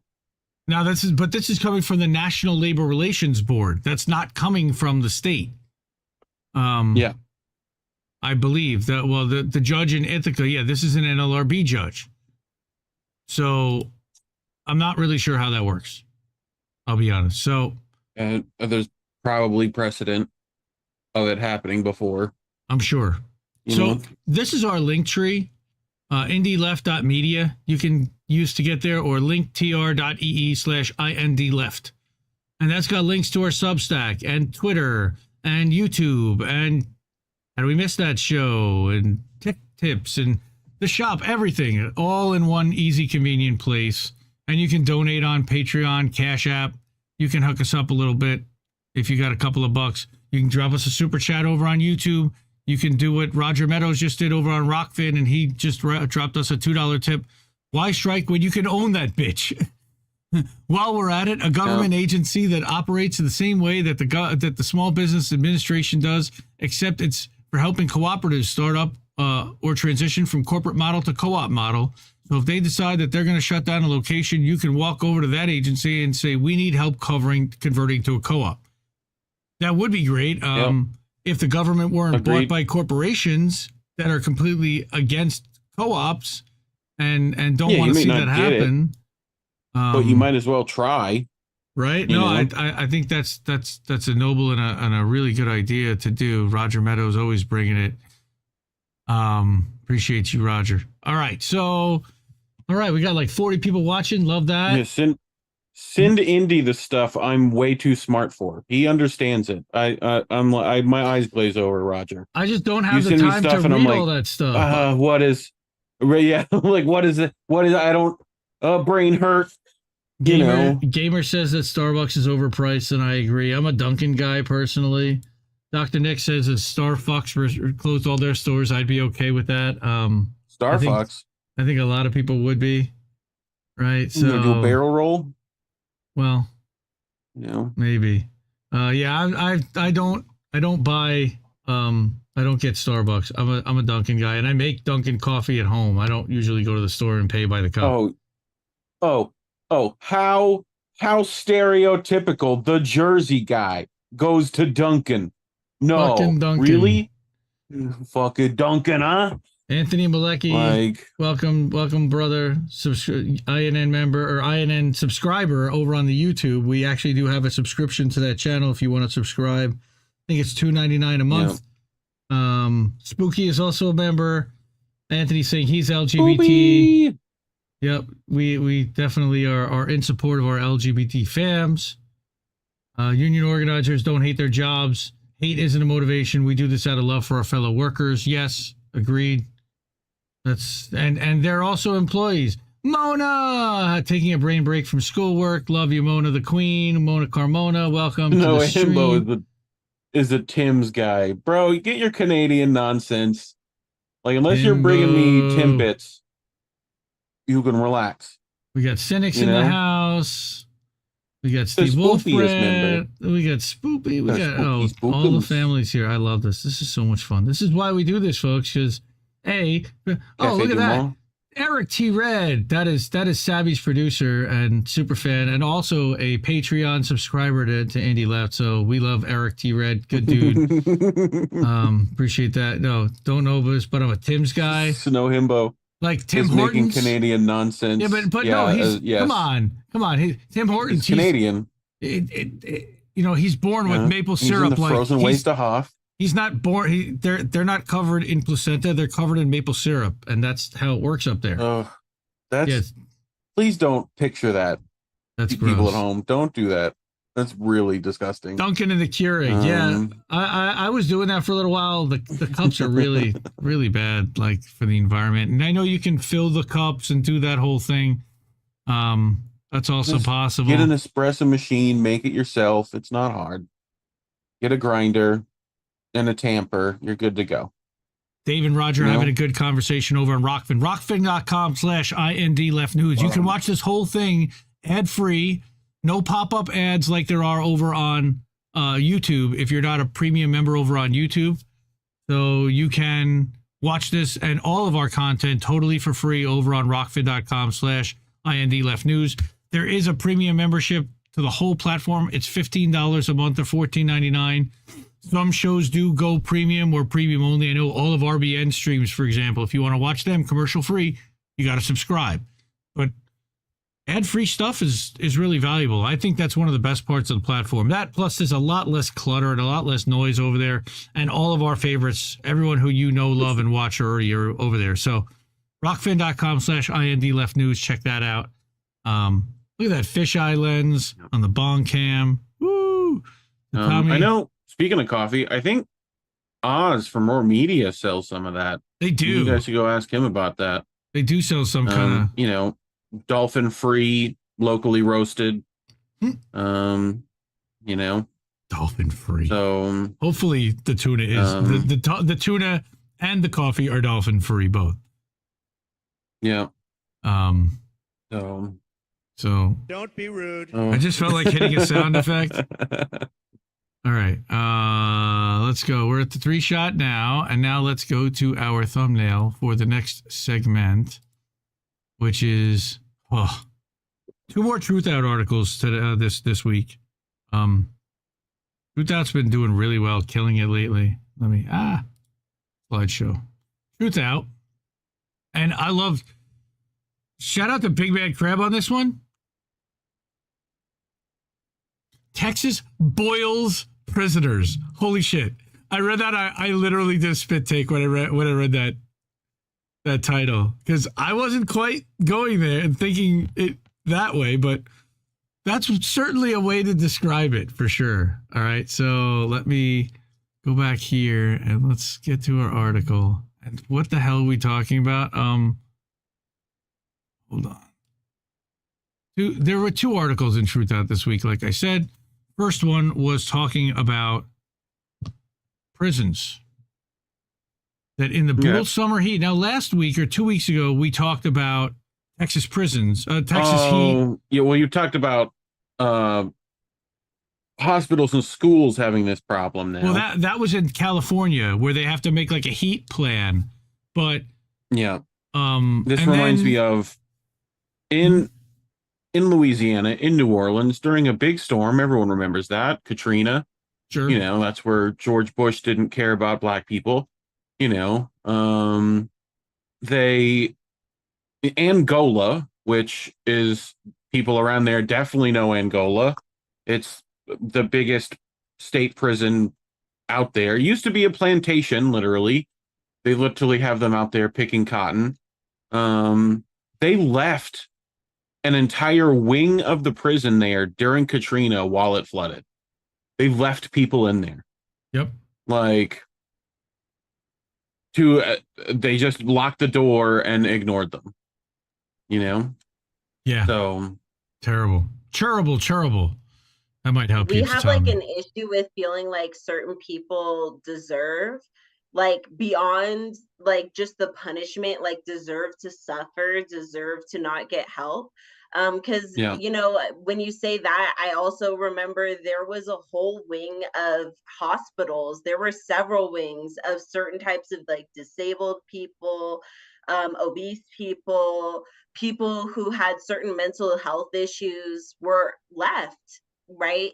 Also at that same time. Mm-hmm. And when you argue for things like prison rights, people argue back saying, well, they shouldn't have done this, they shouldn't have done that, because in their mind, being separated from the population, or, you know, having all of these other things that people are suffering from, that's not the only suffering. That's not the real suffering. The real suffering is that kind of torture that occurs while you're locked up. While you're locked up, you're scared you're going to get raped. While you're locked up, you're not getting the proper nutrition. While you're locked up, you're scared you're going to die from like dehydration or whatever. People have come to not only accept that, but expect it. So arguing against it is really an uphill battle, because people have really dehumanized certain populations, and the prison population is absolutely a main one. Oh, yeah. Yeah. I mean, look at what they did during COVID, too. But here, days of extreme heat. No, what we talked about was 2 weeks ago, the governor of Texas passed this law, this Death Star law that was passed by the Texas House and Legislature, all right, that eliminated water breaks that the municipalities were requiring for construction workers, like a 10-minute break every 2 hours or whatever, and they eliminated that. So this is kind of following up to that. Both Houston sued them, but on top of that, there was also this article by Victoria Law and Truth Out about how days of extreme heat without access to enough water and cooled air become deadlier for an aging prison population. And that's what one of those cells looks like. And it just literally becomes an oven. Similar to where a prisoner in Fort Bend County Jail in Richmond, Texas committed suicide. That's nice. Shortly after midnight this past Friday, guards found 37-year-old Elizabeth Haggerty dead in her unair-conditioned Texas prison cell. The day before, temperatures had reached nearly 100 degrees. She was scheduled for parole on August 2nd. She had been sentenced to 4 years in prison for not meeting the many requirements of her 10-year probation sentence for a fight with an ex-girlfriend. Her mother-in-law told Truth Out that she had diabetes, asthma, and high blood pressure, but was otherwise healthy. But in mid-June, she was transferred from an air-conditioned prison to the Dr. Lane Murray unit. 10 days later, she told Romero she was feeling sick, couldn't keep food down, had lost 12 pounds over the week, and 2 days later, she was dead. This past June, 32 people died in Texas state prisons. I'm going to repeat that. This past June, in 30 days, 32 people died in Texas state prisons. Someone will remind me of the guy they literally just locked in a cell that, like, the conditions in it were literally, like, inhumane. Mm-hmm. You know, I forget that one. The pictures from just the cell were like, oh, that was the one in Georgia. Oh, I remember seeing the pictures from that too. Yeah. They ignored all the cries. Okay, so during this last week of June, 3 people, including her, died in Texas prisons that lacked air conditioning. All were in their 30s. 35-year-old Tommy McCullough died while mowing the grass at Thomas Gorey unit in Huntsville. His family told him that he'd been complaining about excessive heat and insufficient access to water all week. That, like, murdering the poor people is literally what they're getting down to at this point. Romero called the prison, but the family has no answers. We won't find out till the autopsy, and even then, they're not going to say it was so hot that her heart was working hard and her blood pressure went up. They'll never use heat as a cause. So, while the Texas Department of Criminal Justice has not reported a heat-related death since 2012, how about that? A study found that extreme heat was likely behind 271 summer deaths between 2001 and 2019. You know that's grossly underreported also. Yep. As climate change increases temperatures, jails and prisons become summer hotboxes. New York Times predicted that at least the next 5 years will exceed 2016 temperatures. Actually, probably each of the next 5 years will exceed 2016, which was the planet's hottest year. Even if it doesn't top it, this summer is expected to be hotter than average across the United States, and that means more heat-related illnesses and more heat-related deaths. So that was... Yay, the planet is dying. That was Liz Haggerty before she... Yeah, just gross. All right. I've become one with my sweat. Gross. All right, this was... Like, imagine if a Russian prison had this many deaths. It would get like 8 A&E documentaries, you know? all day Or long. even if they were just describing it the same way, if they were just describing it as like the blanket of like heat of, you know, all these conditions, they sound so vile, they sound so inhumane. And these people have done such basic stuff. I mean, the first lady, the 37-year-old, got into a fight with a girlfriend like over a decade prior, and was back in because of some kind of, you know, parole violation years prior. So this one event over a decade ago was leading to this. And, you know, if we said that about like Russia, that would be just shocking, right? People would be outraged. They'd be like, look, this is why, this is what we fight against. But yet and still, it's exactly what's happening here. And it's so normalized. Like, I just saw a comment by, I want to say it was Bad Cookies. They were saying about how like they aren't scared about getting raped in prison. They're scared about getting shanked by a random prisoner on a bad day. But it's like, you're not just scared of the situation there. You're also scared of what the situation causes everybody around you to act like and behave like. And that also impacts how you're going to survive in prison, how you're going to be able to survive, not just physically, mentally, emotionally, financially. It costs so much. The cost is just out of control, especially for such a crime as getting into a fight with your girlfriend that ended up with the police involved so long ago, somebody who you probably don't even talk to anymore. That still impacts your life to the point that literally killed you all those years later.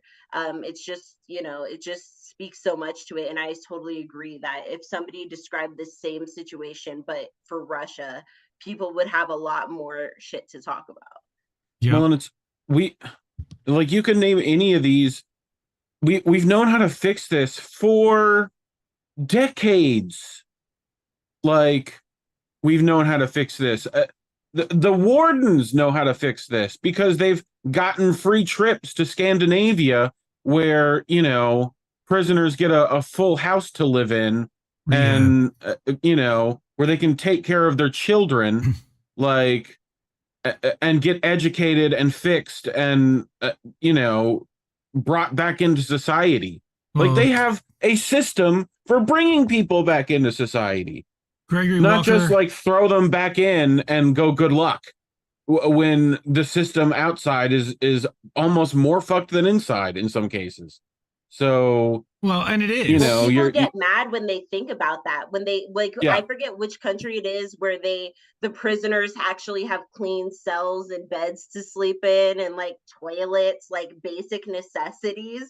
But when those articles of like, I don't know, Sweden or somewhere goes around, people get so angry. Like, you never see people get so angry, even if you bring up the fact that the vast majority of people in those jail cells aren't there for violent crimes. They haven't really hurt anybody. They've often, it's like crimes of just trying to survive, like crimes, financial crimes, that type of thing. And so it's fascinating because there's like a knee-jerk reaction to that reform, to just even the most basic humane, okay, but as humans, perhaps we should not have people living in those conditions. Like, that alone gets people riled up. Gregory Walker. So you're telling me private prisons and the crime bill did perfect, did great. Well, that was just it. I was going to mention private prisons and the motivation, the profit motive to keep these people in a system that keeps them coming back, recidivism rate being so high, versus rehabilitation, actually preparing them for life after prison so they can, and then of course there's the stigmas of society against convicts and ex-convicts and felons is in getting higher. What's that amendment? Slavery's illegal except. Right. You know, what's that one? 14. Yeah, except we just call them wardens and guards now instead of like sharecroppers, and you know, it's same. Gregory Walker is asking, God damn, that sucks, so close to getting out, but also asking about the vaccine status. I'm not really sure, but we know that they were requiring prisoners to be vaccinated regardless of their health which also I take issue with, but everybody was required, it was forced jab type of stuff where everyone had to take it. We're so worried about the deaths of COVID in jail, but not deaths in jail. Not the deaths in jail, right? Not deaths due to heat. I mean, they're forcing people to do labor. Like they're forcing people to do labor. What's a vaccine after that? Well, the medicine can kill them. Hysterectomies. The medicine can give them heart, myocarditis and heart inflammation in a certain percentage of people that are dropping dead from that. That's also part of it. That you're making them now take a medicine that's I don't even want to. It was safe and effective. It's safe and effective. My heart swells with pride whenever I think about the COVID jab. Yes, that's we love it so much. I got as our friend Jimmy Dore likes to say. Yeah, I got the Infinity vaccines, baby. But yeah, this 46-year-old is talking about the prison over on the Mississippi River. Okay, Roderick Zavala. All right, he's saying that opened in 1878, 2,200 men live there. All right, he's one of the many Illinois prisons that lack an effective cooling system. All right, no air gets in. Worked with a few of them. No air escapes. The windows only open 6 inches, but their screens are caked with years of debris, dirt, and sludge, forming another barrier to breeze that might blow it gross. They have a work program that goes onto the towboat companies. Yeah, Menard Correctional Facility. Oh wow, so that's fun. Okay, so he's literally been working with the convicts for years. Or they used to, yeah. Where are they going to go? I think they stopped at some point. But after one of the boats had a meth lab on it. The 15 fans appear to be broken, and they haven't been cleaned in years. The ones that do work, so they're creating cyclones of dirt and gross. God forbid anyone like any kind of breathing problems comes in there. But within COVID, yeah, dude, look at. Like New York schools that haven't gotten funding, and it's like they've completely only, it's undercutting to get profits. There's got to be the infrastructure of that, like, what was it classically? What's the San Francisco one? Alcatraz. The Rock. Yeah, Alcatraz. Like you could literally dig with the wall with a spoon. Like it was easy because the infrastructure was like decades old at that point. Crumbling. Yep. So. Again, with COVID came weeks and months of lockdowns. Confined to their cells, incarcerated people are unable to seek slightly cooler temperatures outside, even access even the 8-ounce cup of ice normally allocated to each person once a day. All right. 8 ounces of ice are allocated? Okay. No, an 8-ounce cup of ice. It's not even 8 ounces of ice because, half of that's air, right? In mid-June, he said he had only been outside twice in the past 2 months. He said 7 days a week, 24 hours a day, I'm in a place that feels as though I'm wearing a 15-pound blanket of musky, smoldering heat. Yeah, I could see why it might be difficult to breathe in that. He suffers from severe asthma, sinus issues, bouts of bronchitis, combination of summer heat. I mean, this guy, it could kill him. That's like what they put. That's like what they tortured Burt Reynolds in The Longest Yard with, like, putting him in the hot box, like. Right. Between 1995 and 2010, that's just life. Right. Older people, 55 and older, nearly quadrupled in prisons. By the end of 2020, more than 22% of U.S. prisons are 50 or older. So now you're talking about a real aging population dealing with this kind of heat. What the fuck? We're literally cooking these people to death. All right? Yeah. That's so fucked up. A third of the nation's prisoners by 2030 will be over 50. That is... And a lot of them, and the other part about that is homeless. What's so sad about that is a lot of the older population that is going to jail is for things like financial crimes, drugs. It's not things mental health issues that can't go. Mental health issues, lack of health care, a lack of support. They're homeless on the street. There's an increasing number of homeless elderly population going to prison. So what we're seeing here is not only are they being jailed for these basically non-crimes or survival crimes, but then they're being tortured in their final years. This is their retirement. This is where these people are going. Like literally. This is where increasingly, unless you have a really solidified plan that often it's not savings, but like relies on things like being a landlord or something like that.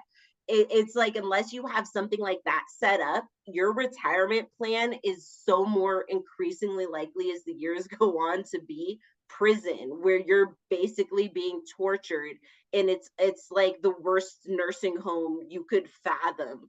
Or homelessness. Or homelessness. Worse. You know, that's the other thing we talked about last week. Really well with that. Sending your social security money. They're arresting them. Well, that's just it. That's what I was going to say. It's taking the elderly homeless often who are on the street and then arresting them and putting them into the prisons, which are ovens, and cooking them like. Wow. Yeah. Well, and that's, I mean, that's just one way of the torture. You know, it's like the water quality is going to suck, I'm sure. Like they're getting poisoned everywhere. Like, you know, but when you think about like, okay, when people think about like, oh, the prisoners, they don't have air conditioning. People are like, oh, like, fuck those people. Why don't they can just have air conditioning. Who cares if they don't have air conditioning? But it's like, when you think about it being the elderly people overwhelmingly in there who would require air conditioning just because they are at a weaker point of life. I mean, it's just, there's such a disconnect between who people are advocating for in these prisons and what people imagine, which is basically a bunch of serial killers, when they imagine who's actually largely in the prison population. Yeah. And then you've got the people that would say, well, you know, when they were living on the outside, they didn't have air conditioning. So you're literally giving them better lives inside prison because they're getting air conditioning. Yeah, you should. That sounds like an argument we heard before. It's literally like the right humane thing to do. And by the way, why don't those people have air conditioning where they live to begin with? You know, I've heard these arguments before. I don't know where, but there's something like that. We gave them quarters, you know. We gave them the scraps. Right. Yeah. We give them a bath, and sometimes we let one work in the house, you know, like. Yeah, it's gross. It's gross. So again, our walls start to sweat. That's so gross. When the temperature gets in the 80s and up, our walls start to sweat. The CDC and other health experts advise staying hydrated to avoid heat illness, but Stateville is one of several Illinois prisons where Legionella, the bacteria that causes severe lung infection, Legionnaires' disease, water. Malaria and like Matlock dysentery. buys bottled water from the commissary. Every 2 weeks you can buy up to 24 16-ounce bottles, which is not enough to stay hydrated. Right, during prison's first shift, staff distribute drinking water from bags. That's the only way that people without money can access clean drinking water. But why? Oh, they're probably. Is it up to 24 16-ounce bottles? Like, you know, there is no reason for such a limitation.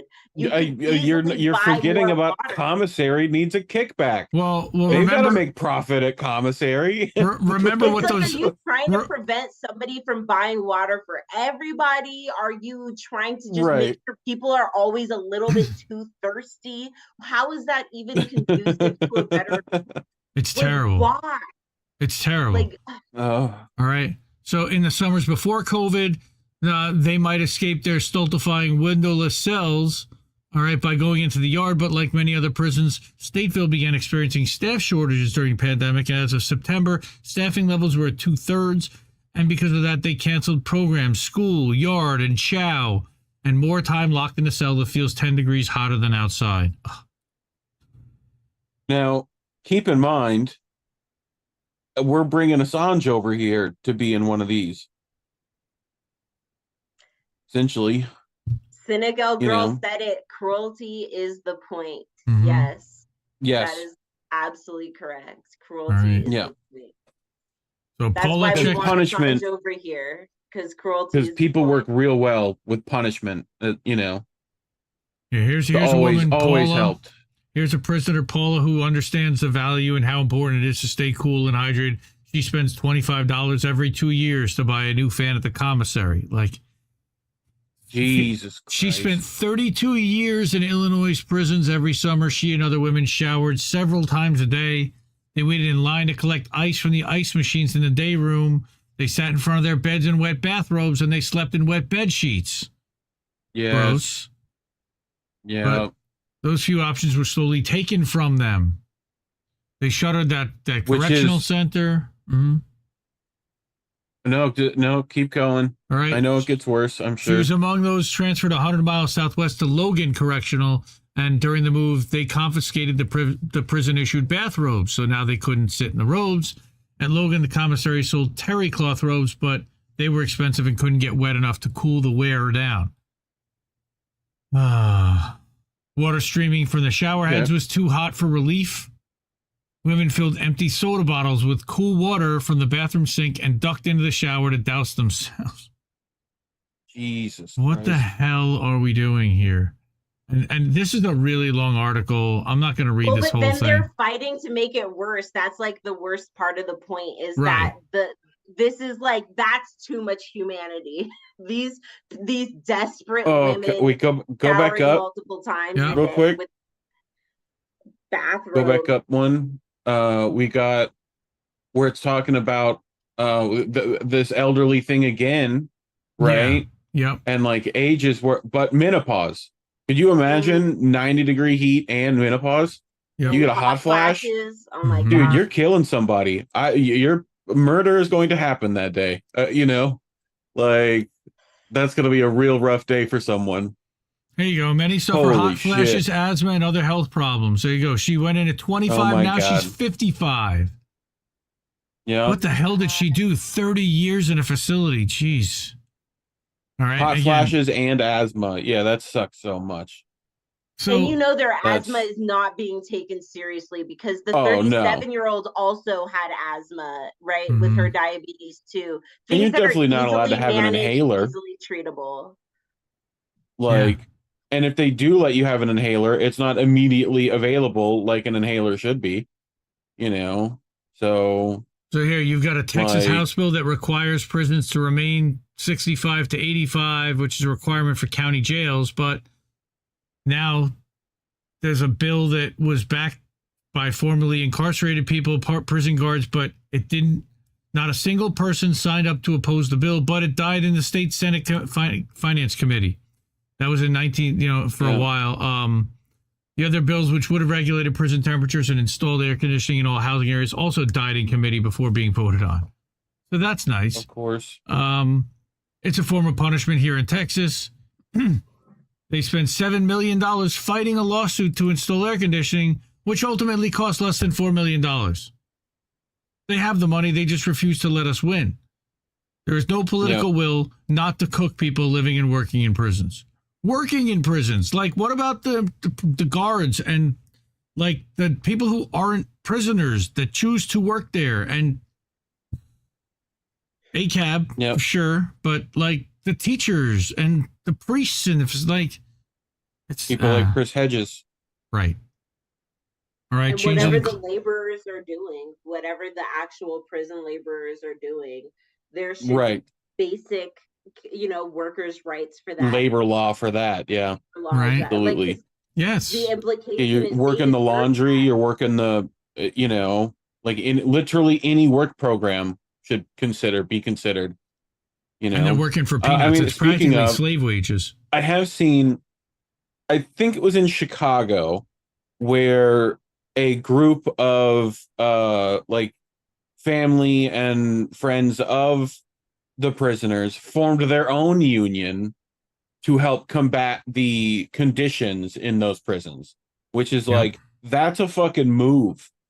Like, y'all mamas and aunties and cousins and can be out there, like, and like that's a lot of people to deal with, so like they're gonna have to do something. So like, especially if y'all show up for visitation at once, right? Like that's gonna be rough for them. So like, there we go. Now we get you single. I don't know what happened, but I'm trying to do some engineering while you're talking. All right. So like, what do they got to do? They got to do we have to literally hunger strike? Is that what we're going to have to do? Well, they've already been doing that in a lot of cases. Yeah, which is Well, but it does take that advocacy from family a lot of the time, from people who just, somebody, I don't know who said it in the comments, but they were talking about how like the drug crimes are a victimless crime. And, but sadly, when people hear from the addict or see the addict, they get very angry at them. They feel like it's justified, the torture they're being put through for their mental condition. But it takes sometimes the family to humanize this person, to humanize the fact that they were very young, or they were very desperate, or they were, under the throes of certain addictions. It takes that kind of advocacy really to create the reform that we're even seeking in the prison arena, just because so many people are just trained from an early age. If the police are after you, it's because you deserve it. If you're in jail, it's because you deserve it. If you didn't want to be treated like this, well, then you wouldn't have ever made a mistake, right? And so it's just it really does take this, which for their own effort. children, they wouldn't listen to that. They'd be like, no, my baby gets another couple tries, Well, that's the thing is, certain communities get a lot of tries. For a lot of us, I've noticed like there's certain communities that, they get that one try. You had a child very young. How dare you? You didn't go to school at this point. How dare you? But then there's other communities that you see all through their 20s. They drop out of school multiple times. They have so much privilege to have multiple kids, multiple marriages, multiple opportunities. And it's not blinked at twice. It's seen as like overcoming. Wow, you've been through so much. You've done so much. And so that extending that grace to everybody else would be just a great first start, because for some people one of those mistakes is devastating, but for some other people they can make 4 or 5 of them in a row, and they'll still be able to come out on top without any stigma. We also note the monetary gatekeeping of all that as well. If you can't afford proper lawyers, you're definitely going to get screwed over. If you can't afford $300 to pay for a marijuana card, you're going to get screwed over. On something that your white neighbor has plenty to share. So, it's a shit show. Welcome to America. So they're talking about the elderly stuff here, and how Illinois advocates are organizing to bring back parole because they want to get people who are older than 55 back out of the prisons. New York, there were 2 bills that failed in state legislature to try to get people out, the Fair and Timely Parole Act. Get these elderly prisoners out. The fact that they have to endure the oppressive heat is just another reminder of the urgency to support legislation like this, and the back-end reforms that reduce the sentences of those who have languished in our country's prisons for years on end. It's simply inhumane. Yes, totally agree. This is a really long article, a good one from Truth Out, an important one that I think most people are not going to cover because the algorithm doesn't love it. It's not sexy. People boiling in Texas prisons is not exactly sexy, but it's not just about prisons, because Houston and the city, and this is about going back to the story we talked about 2 weeks ago, where Texas is passing this Death Star law, which is minimizing local government. So Houston sued the state of Texas over this, which we talked about because construction workers got their water breaks eliminated, even in extreme heat. So again, this was Chris Walker, again, over Truth Out. That's second one this week for him. Good week for him. All right, City of Houston. Also, could you have made a less terrifying name for a law? That's literally what the evil villain of the biggest fantasy bullshit in the world is. That's the literally ultimate weapon that the space fascists have. It's literally based on the Death Star. Okay, to explain the immensely negative impact that the state is having on local governments. That's exactly what they're talking about. Right? So the law forbids cities and counties from regulating 8 arenas beyond what the state does without first getting approval from the state to do so, effective September 1st, including the lawsuit, which is filed in Travis County, says it violates a portion of the state constitution, which allows states and cities to self-govern, states and counties. Yeah. Right? What happened to states' rights? States' rights! Well, they want the right of the state, not the right of the municipality or the local government. They literally want it to be the power of the state over all else. They want the right of their state, to be specific. You know? It's crazy. So in discussing the suit, Houston City Attorney Arturo Michel condemned the law for denying localities the ability to manage their own municipal codes, including when it comes to emergencies. Right? It robs the city of Houston the ability to act quickly when it needs to, particularly in times of disasters or to prevent disasters. Certain things we could do, for example, in the areas of drainage for flood control may be preempted, and we may be challenged, and there may be people who suffer because we're not able to do what the Texas Constitution allows us to do, which is for local government to act quickly to address the needs of its residents. Yeah. Well, secede then. Y'all been talking about it. Like, secede and fix that shit. As a city? I mean, like, to form their own state? Yeah, for like a week and then rejoin. You know? Like, whatever. They got the right to do that, don't they? They can like split into 7 different states. Isn't that the rule? It's like a dumb Texas law on the books. Here's another one that will likely be challenged. Here's another law, part on the books locally. Right? Harris County requires construction companies to keep records on safety, which allows the county to bar unsafe companies from engaging in certain projects, and would likely be found in violation of the law if it's allowed to be implemented. So now they can't, they can't keep track of these because it's now discrimination against companies that may have gotten rid of those people and hired new people, but they're not, that. Welcome to capitalism. Again, this is capitalism defending capitalism. And fascism, to be specific. Everybody gets punished. It's like, it's not just the prisoners. The prisoners are bad because they broke the law. They're bad people. They're also bad. But then it's like somehow the workers, the poor people, the construction but they workers, also hurt the company. Right. Yes, they're getting it too easy. It's like you get 1 cup of ice every couple hours. That's too much. But then you get to do people know the shade. The definition of fascism? Oh, they're riding in luxury cars. The government working with corporations. Yeah. Well, air-conditioned luxury cars that, yes, they go from shaded tree to shaded tree, and they never the sun never touches them. But here, an ordinance in Dallas that requires a 10-minute break in the shade every 4 hours for construction workers who are out in the sun all day would also likely face challenges due to the law. Removing that ordinance would be extremely dangerous, as it comes at a time when heat-related deaths at work are expected to increase due to the climate crisis. And I saw last week somebody already did die, and they said that it was due to heat exposure in Texas. Have you seen, dude? King of the Hill called this like long time ago.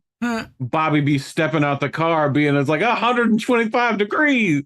Like, damn it, Bobby. Right. So other regulations that can be discounted due to law include rules for payday loan lenders that go beyond state standards, as well as workers' rights protections and paid family medical leave ordinances. Jesus Christ. The law could also affect the minimum wage. See, this is what they're going after. They're going after the cities that raise the minimum wage beyond $7.25 an hour, which was a state minimum wage. This right here is why they did all this, because they want the state to be able to not, to not have cities override the state's minimums. This is a big bill intended to dismiss and remove protections from everyday working people. That's San Antonio councilwoman said that. Law's language is ambiguous, giving municipalities the added burden of not knowing when some of their ordinances might be in violation. Even better. So now they have to hire lawyers to even ask them if it's even possible for them to continue doing what they're doing. Who's going to get rich? The lawyers. Right? The uncertainty surrounding the validity of ordinances stifles the council's ability to meet their community's needs. Surprise, surprise. And support Truth Out. They're a good organization. Indie Media Award honoree. Chris Walker is one of the better writers. Stuff. No, don't give them any money to. They also have TDS. They're also a little shit libby, but we need organizations like that badly. Hey, how about that? We're all members of INN, folks. All three of us, Indie News Network, indienews.network, INN.network. This is our link tree. You can hook us up at Patreon or buy some merch. That's a Jesse Jett tank top. You can meet our members here. All of our links are here at this link, and that jumps to another handy link tree where you can meet all of our members and see all of our link trees.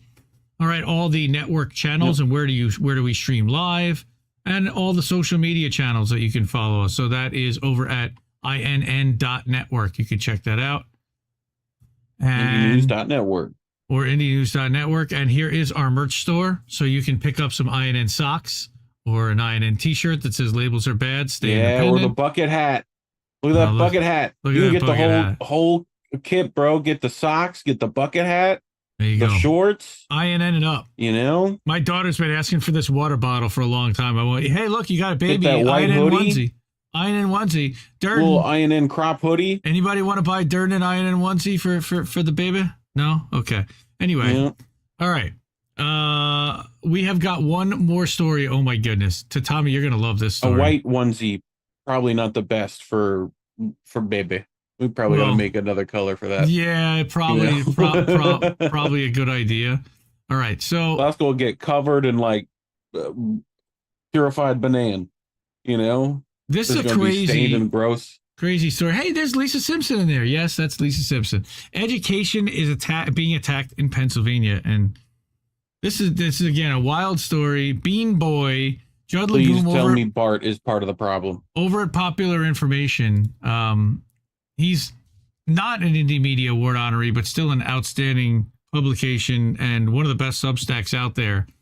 So, and I don't like this headline. The right-wing scheme to upend public education for $125 an hour. Yes, it's right-wing, but more importantly, the dumbasses that are getting hired by these school districts. And here's what's going on. So this guy, Jordan Adams, he delivers a Zoom presentation. So what's going on here on June 20th? Educational consultant Jordan Adams delivered a much-anticipated presentation to the Penridge School Board, revealing his recommended changes to the Eastern Pennsylvania School District Social Studies curriculum. He's the founder of Vermilion Education. He appeared via Zoom. We'll look into who Vermilion Education is, right? They have the word million right in the thing, so it's just funny. But I know that that's not. Anyway, the curriculum experts who work for the district recommended that first grade social studies focus on rules and responsibilities, geography, and important people and places. Adams instead proposed that 6 and 7-year-olds learn American history, 1492 to 1787, and world history, ancient Near East. Okay. In his presentation, first reported by the Bucks County Beacon, Adams did not discuss how teachers could provide instruction on nearly 300 years of American history to students still learning to read and tie their shoes. Mm-hmm. Nor did Adams explain why his chronological approach was superior to the school district's proposed curriculum. He spent less than 90 seconds covering his proposal to completely restructure social studies for grades 1 through 5 before moving on to his recommendations for older students. Because that's not important or anything. Oh my goodness. Popular Information asked Adams about his processes for curriculum development and how he came to the conclusion that his proposed changes would be beneficial to first graders and other students. He responded that he was asked to provide a high-level overview, and his recommendations aim to provide students with a comprehensive knowledge and understanding of American and world history and civics, reflective of historical figures, ideas, and events that have had an outsized impact on the world today. What's going on here? What indeed? Don't talk about any of the controversial stuff. I smell a rat. Adams also proposed changes to the curriculum for 7th and 8th grade reading and language arts courses. What? He suggested that the book's district staff, the outsiders, had selected for these courses could lead to destructive behavior on part of these students. Who's in that movie? Yeah. As an example, he cited The Outsiders. The Socials Right. Who's versus in that movie? Tom Cruise and C. Thomas Tom Howell Cruise. and Patrick Swayze. It's got like Tom the biggest. Cruise. Speaking of which, and Swayze, and there's like a ton of weird ones in that movie, right? That you're like, why are they there? Rob Lowe. Rob Lowe's in that movie. Rob Lowe. That's exactly who I'm thinking of. Rob Lowe's in that movie, like with the little like white T-shirts, and they got like the cigarettes rolled in the sleeve. It's like that movie. Like the hardest crime they got is someone's got a stiletto knife. That's what they got. You know, little switchblade. Have a Tom Cruise. Have a Tom Cruise. I'm gonna stab you. You have a leather jacket with a patch I don't like. You know. Well, also I feel like kind of what that feels like. This is gonna sound funny because I was adopted by boomers, and one of their kind of claims to fame is that they were the first generation of actual teenagers.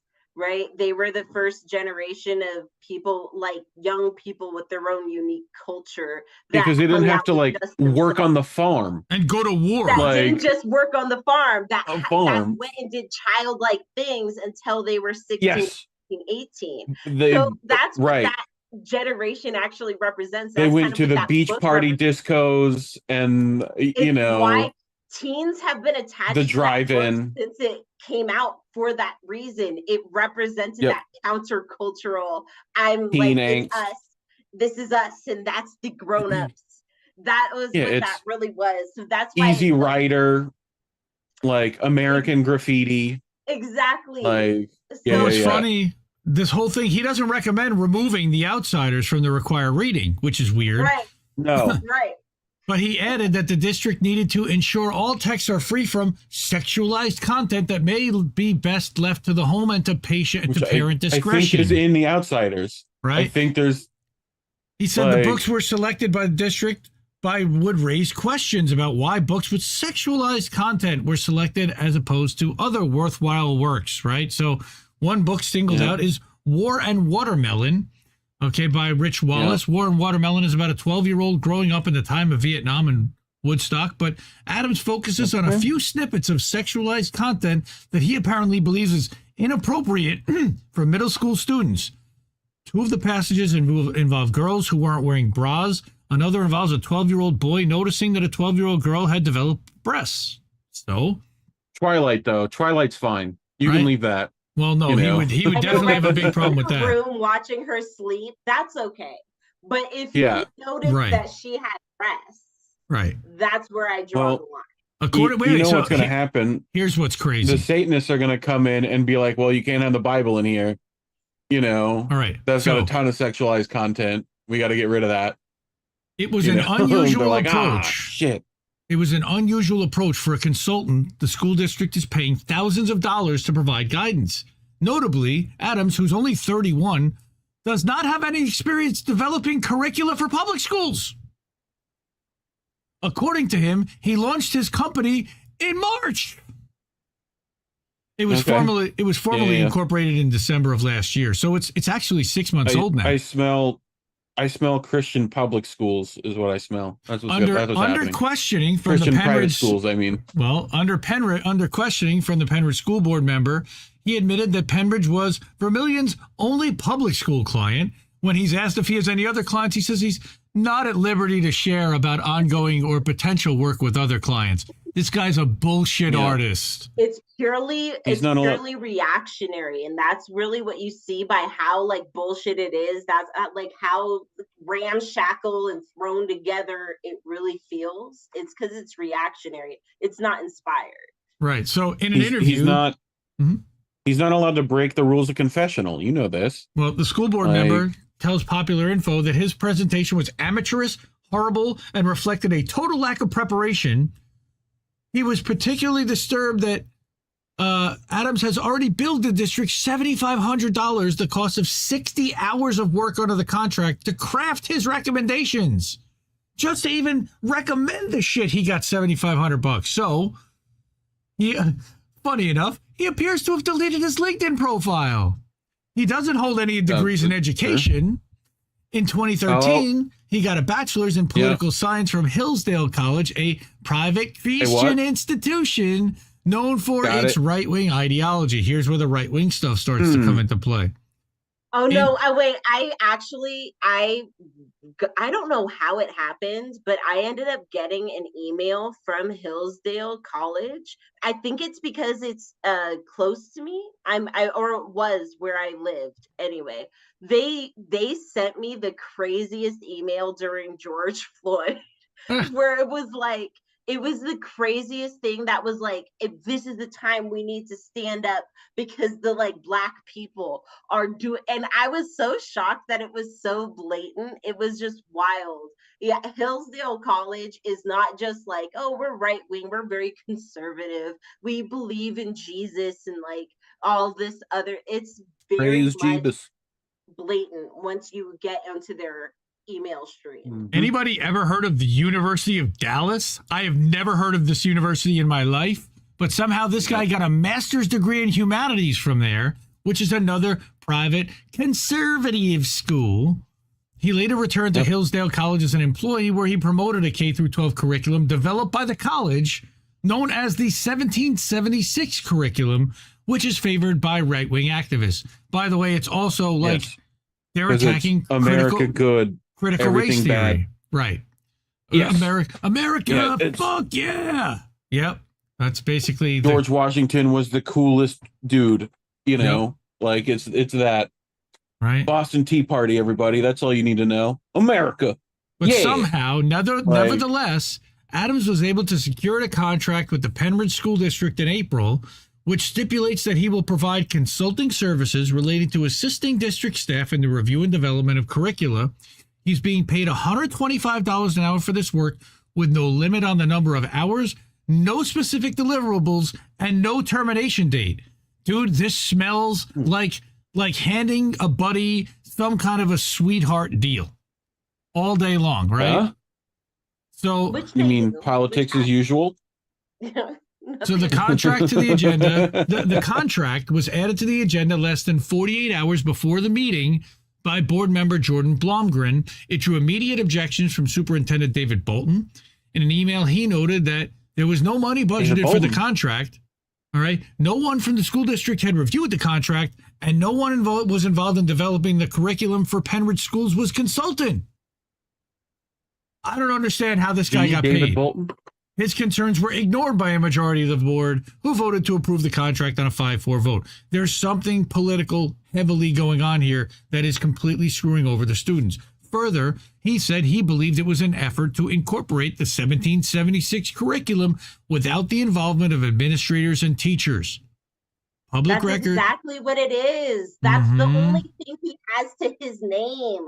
He has no other, he's like they just said, he's not some accomplished scholar, even among his own peers. He doesn't have some sort of something that these people know about. So it's like what he has is essentially this grift that he was able to jump on when Trump was so offended about the 1619 project, which wasn't like, I mean, I'm not going to say like it was a bad thing, but I'm not going to say it was exceptionally profound or was saying anything crazy in and of itself. No. But for me, it felt like the most basic and broken down of American history, like literally the facts, no emotions, no, like it was very basic. It wasn't for anybody but the person who couldn't grasp these basic concepts initially. So it's like when we have this new project, that's what it feels like. This is reactionary. It's not the same passion that the 1619 project had for all of its flaws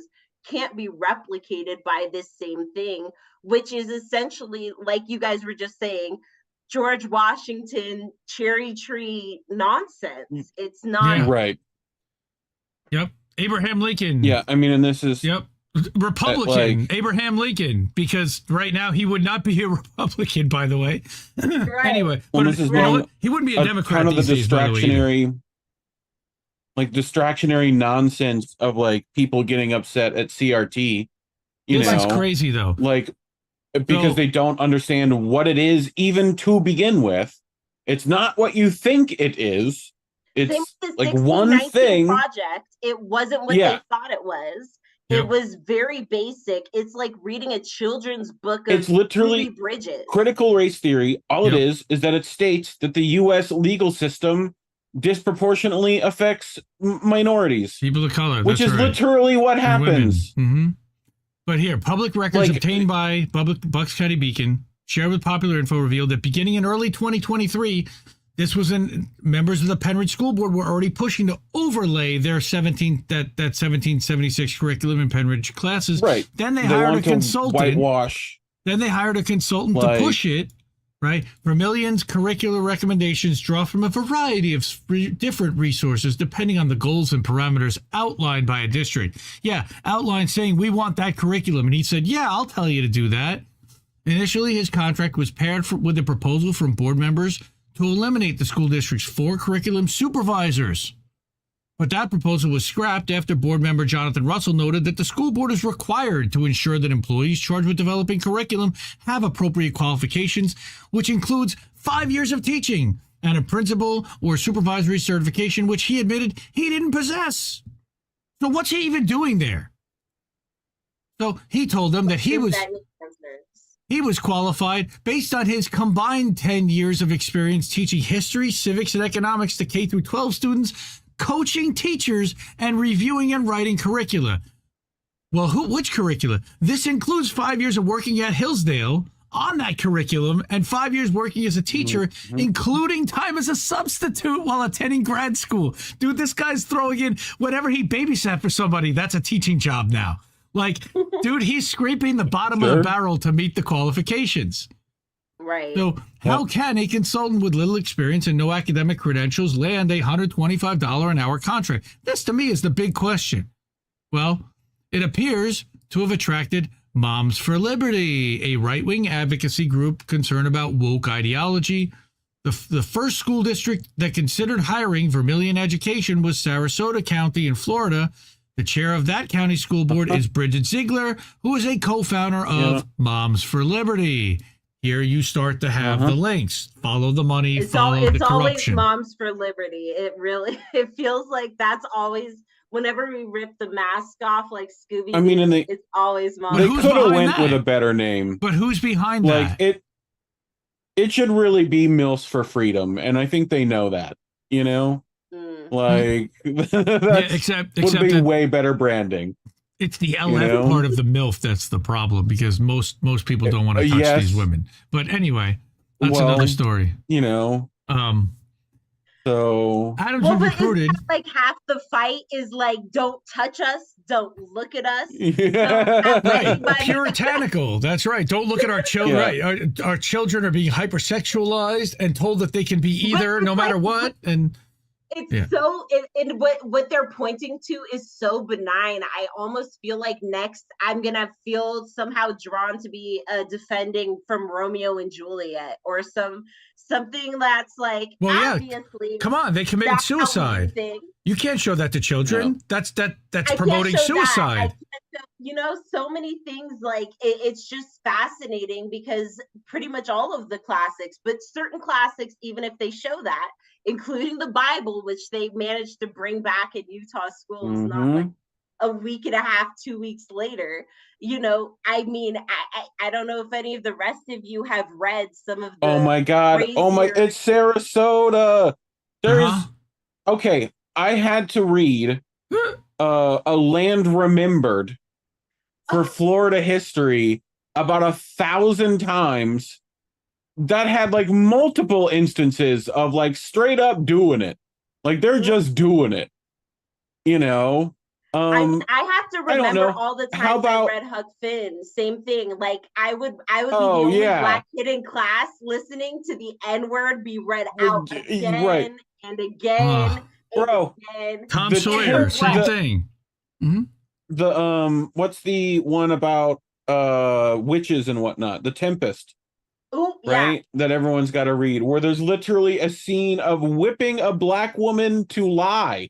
Like torture, as well as like sex with minors, which is like absolutely right at the beginning. What a surprise that this asshole at Jordan Adams is also drawn the attention of the DeSantis administration to review math textbooks submitted by publishers. Yep. CRT. In one of his reviews, he concluded that a math textbook may violate the state's prohibition against CRT because one of the math problems involved data to racial profiling in policing, because that doesn't really happen, right? According to him, the math problem may be an effort to indoctrinate students with the belief that racism is embedded in society and legal systems, and or that race is the most important factor in considering an aspect of society. Don't ever tell this guy about redlining. That's all I can say. Yeah. Well, imagine that. Imagine if a kid saw one statistic and was like, that doesn't seem right with how things should be. The reason they don't want this taught, this is a problem, right? This is a symptom of the problem. They don't want kids to figure out what actually causes this problem and how to fix it, which is the issue. It's supposed to be, this is how things are. This is the system, right? Issue. It's not like, we could solve it. No, we can't solve poverty. Some people are just always poor. Some people are just always hungry. Inherently, that's just the way things are. Some people are always at the bottom. Some people are always judged by the color of their skin. It's just because the sweet Lord made it that way.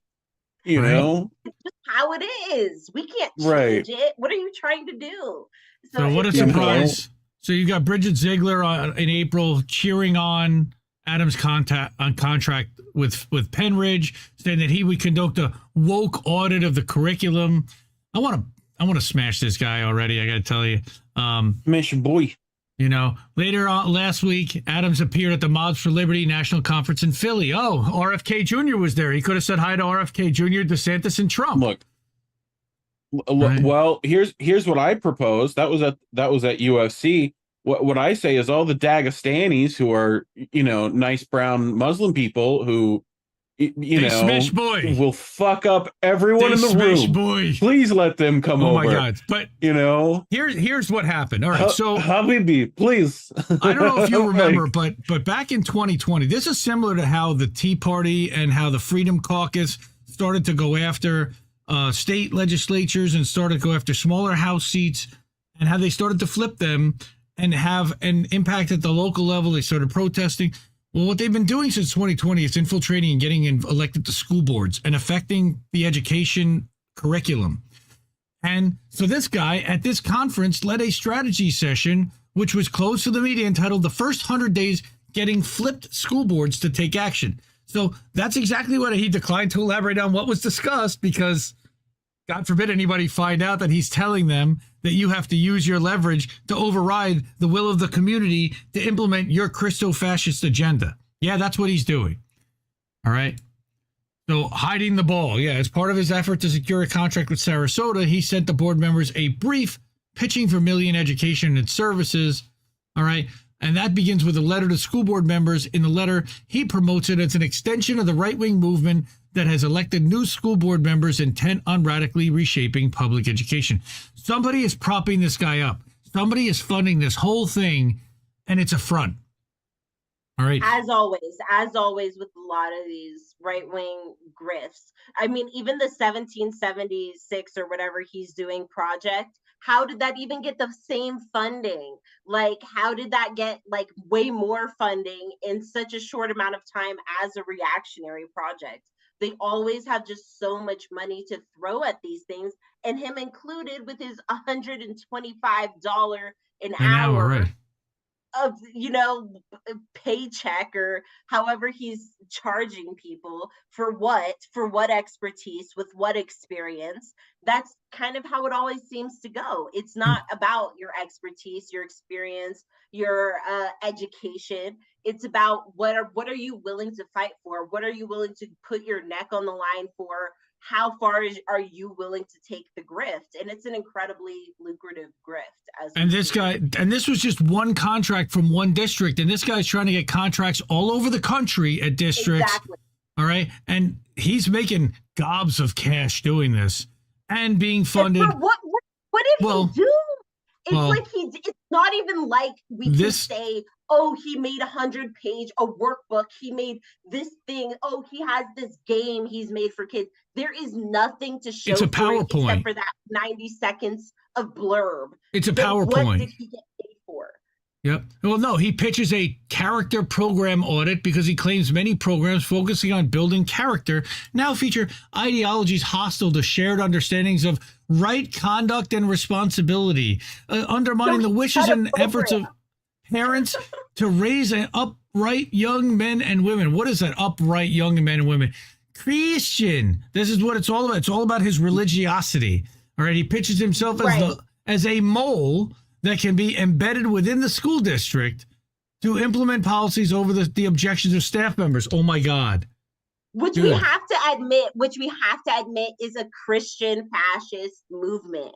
That's the thing 100%. is this isn't anybody else. What he's saying there as a mole, he is a Christian mole. This is a Christian doctrine I mean, in a very specific type of Christian too, a very specific sect. Fundamentalist. Yeah. Conservative. It's near me. Fundamentalist. Yeah. There's very specific sects that are doing this, but that is what the Christo-fascist movement is. And what they are doing is focusing on religion, which I think is so important because, as somebody who is a pagan, who does practice an African traditional religion, it boggles my mind because we're often, in media, in just everyday conversation, painted as the devil, as people trying to take over. There's this insidious, and then we also see that with like Jews, right? Yeah. The Jewish people, they're insidious. They're trying to take over. They're here worried about the government, but here we have literally, other than the Israeli ones, they're fine. Yeah, right. And give them a ton of money. Yeah, they don't talk about AIPAC. Right. So it's like here we have literally an example of a religious group who is this guy, and then later in the article he goes on to say like, oh, take this out, I don't want people to know that's what I'm really, but this is what he's really saying is like, I am here to be a mole, I'm here to do these little things behind the scenes so they don't even know it's coming. These people think their kids are just going to public school, but here I am. And so it's like it's insidious, not just because of this, but because of people who are atheists, people who are pagan, people who are trying to send their kids to these schools in Texas and wherever else. I'm waiting for the Santeria priest to like work their way up, because that's going to be real fun. I really want the chicken bloodletting class to be a thing. Imagine if that's going to be great. Tried to do a fraction of this. I'd be down with that. A sincere voodoo practitioner tried to get any of this, and they were like, well, me and my kids, me and my community, any of us, Santeria, hoodoo, voodoo, we would get laughed out of the arena. Wiccans, the same thing. I mean, think about the times when there's been a Wiccan prayer. They've been shared for laughs. It is, because it's funny to think about a Wiccan praying to the north, the east, the south, and the west. Meanwhile, you're thinking about a Christian doing the same thing. But if there is a laughability to it, for some reason, they're given this credence, this like power. It's not seen as insidious as it is. But I swear, if like a random Buddhist had these same, inclinations, people would have something to say. I definitely think the Satanists will show up on this one. They usually do. They do. For some reason. Like, I love explaining that to like a Baptist here who are like, wait, but it's Satan. I'm like, yeah, but they actually don't believe in Satan. It says it says that. Like, they're just doing it to troll you. You get upset. And they have time where other religious communities are actually doing their own religious thing. That's what I appreciate about Satanists, is that today they have time, because they always have time. And that's because that's really what they're here to do, is really call out that hypocrisy. That the religion literally says they aren't a religion and that you should not believe in a God. That is their religion, So, but this guy tried to like the Tommy said, slide that language in, but then said that it was proprietary. Yeah, basically he doesn't want it public that that I'm going to be your advocate in overruling the school boards and the will of the local. I have a copyright on casual racism. So take that out, please. All right, now here's the last part, which is how did the 1776 curriculum kind of get into place? All right, was that it was released in 21. It was inspired by a commission initiated by Trump to promote the patriotic education in response to the New York Times 1619 project, right? It insists that the curriculum is accurate, unbiased, and seeks to tell the entire grand narrative of the American story. I can't even tell that with a straight face, right? But according to Princeton University professor, the 1776 curriculum fundamentally distorts American history into a crusade of righteous conservative patriots against heretical big government liberals. Right. And it accurately depicts the founding fathers who owned slaves as closet abolitionists. Oh my God. Right? Yeah. Meanwhile, I mean, imagine painting Jefferson's story as an abolitionist, right? Yeah. Like the guy who raped more slaves than anyone in American history. A room. And he's somehow an abolition. No, he really wanted to free her, though. Right, and progressivism is fundamentally anti-American and a rejection of the principles of the Declaration of Independence. Okay. I say this as somebody who loves watching it for fun, but I feel like this is Alexander Hamilton-esque musical revisionist bullshit. Like where you know how it's like black men rapping about being a founding father, or like you know what I mean, but it's like this is not reality. Was these were very fundamentally sick people. Though George Washington and his wife stalked one of her ex-slaves to the grave practically, because they were just so pissed at the idea that she did not like being their slave. These people were so sick. And it's just this idea that they think that it's not only that they think that they can rewrite it, it's that's really naturally some of these people's beliefs. Mm-hmm. That's Nina the Pinta and the Santa Maria and Columbus, and this story of coming here for their freedom and not really coming here because they were bigots. And people were sick of their bigotry in Europe. I wonder if they're going to talk about do they include Custer's Last Stand in this? Does that happen?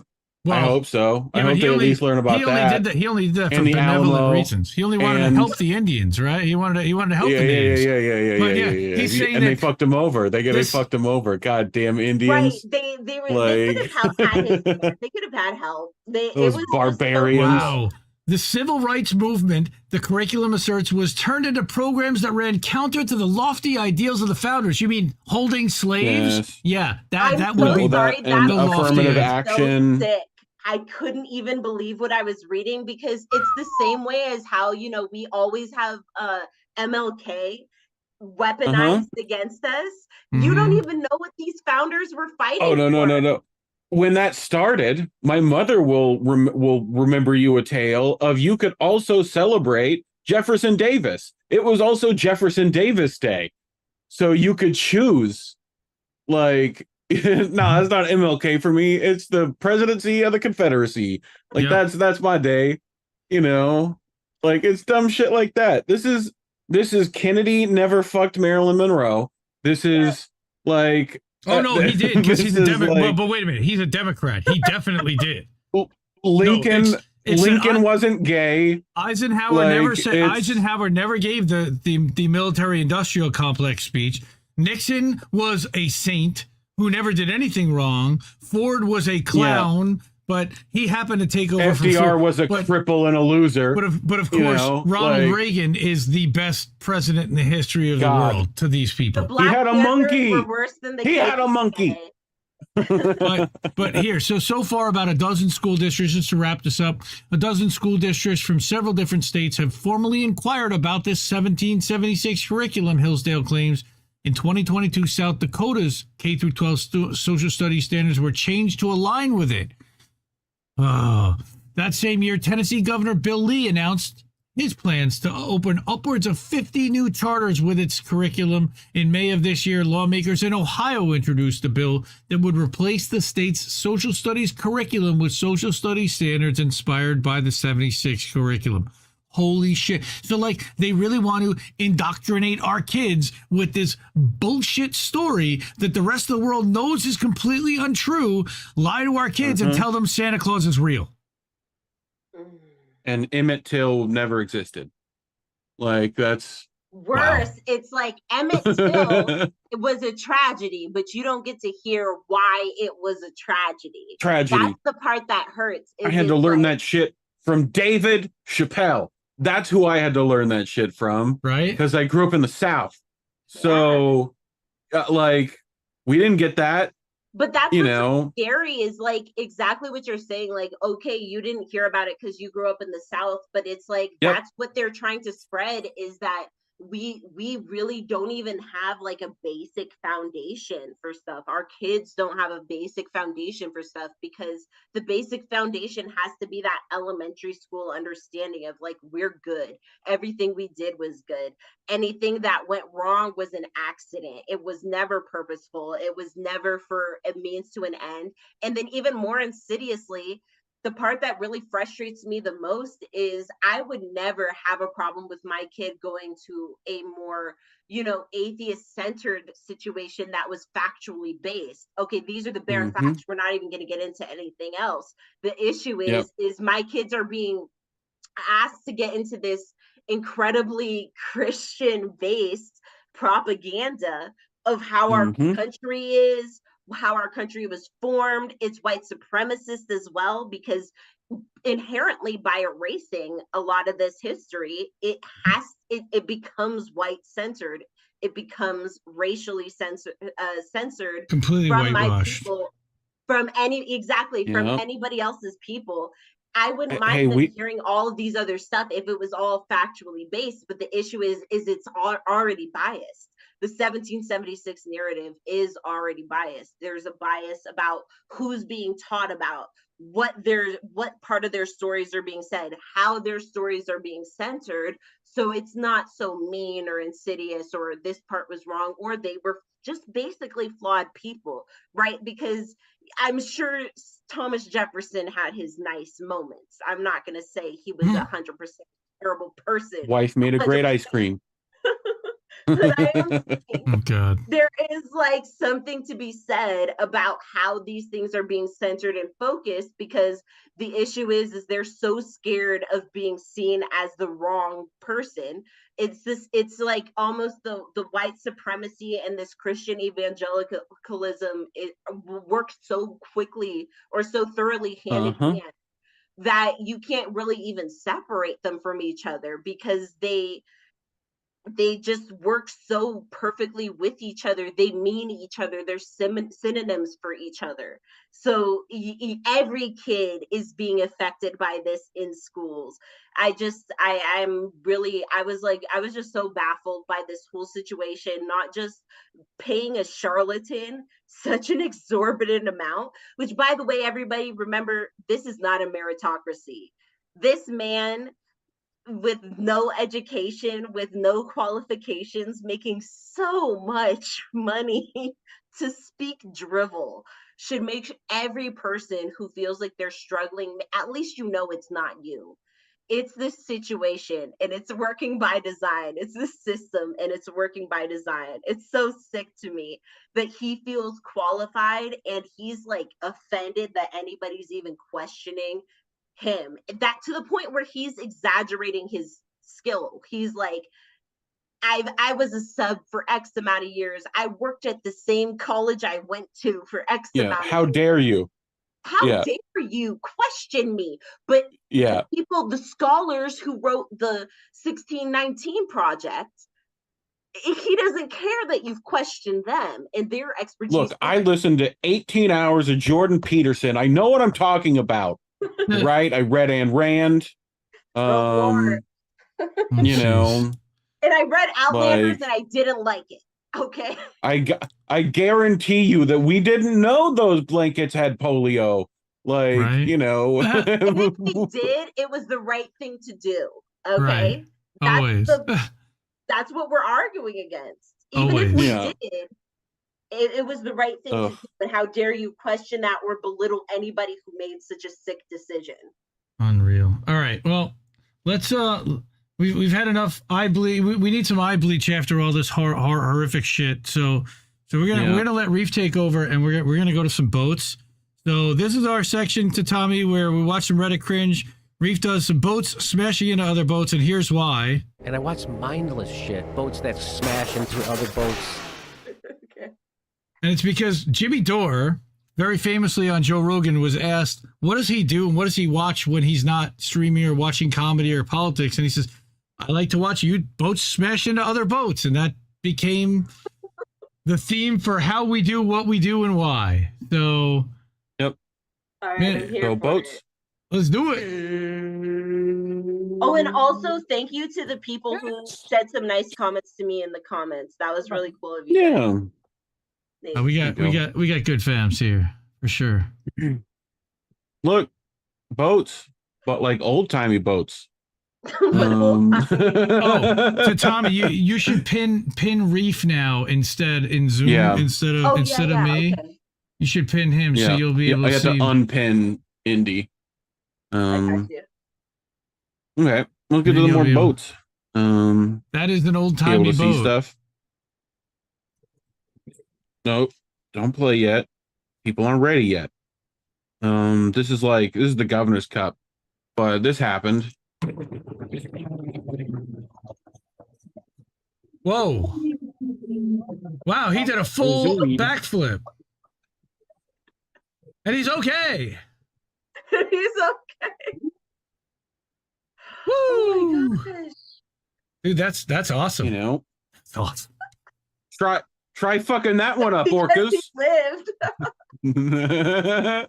Oh yeah, no, that's a serious. Yeah, oh yeah, people. The boat speed record is like the most death record of like anything.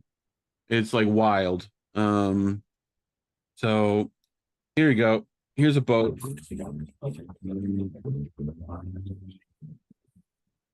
That's a boat.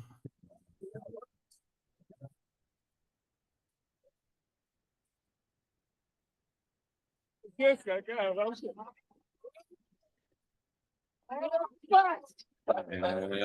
is Brazil. That's water in the boat. And the front fell off. That's water in the boat. That's sorry, not are you good. in a specific subreddit? What are we? He's in a bunch of subreddits. I've got a few. Oh yeah. This is our what the fuck. So I have a whole multi-Reddit with like 1,000 Reddits in it. Oh, don't worry. Can I click? We're gonna get to the parent zone where kids are fucking stupid. That's one of my favorite subreddits. Mm-hmm. Yeah. Here you go. I had to do no music, even though the music is dope. Oh, that's called Surfing USA.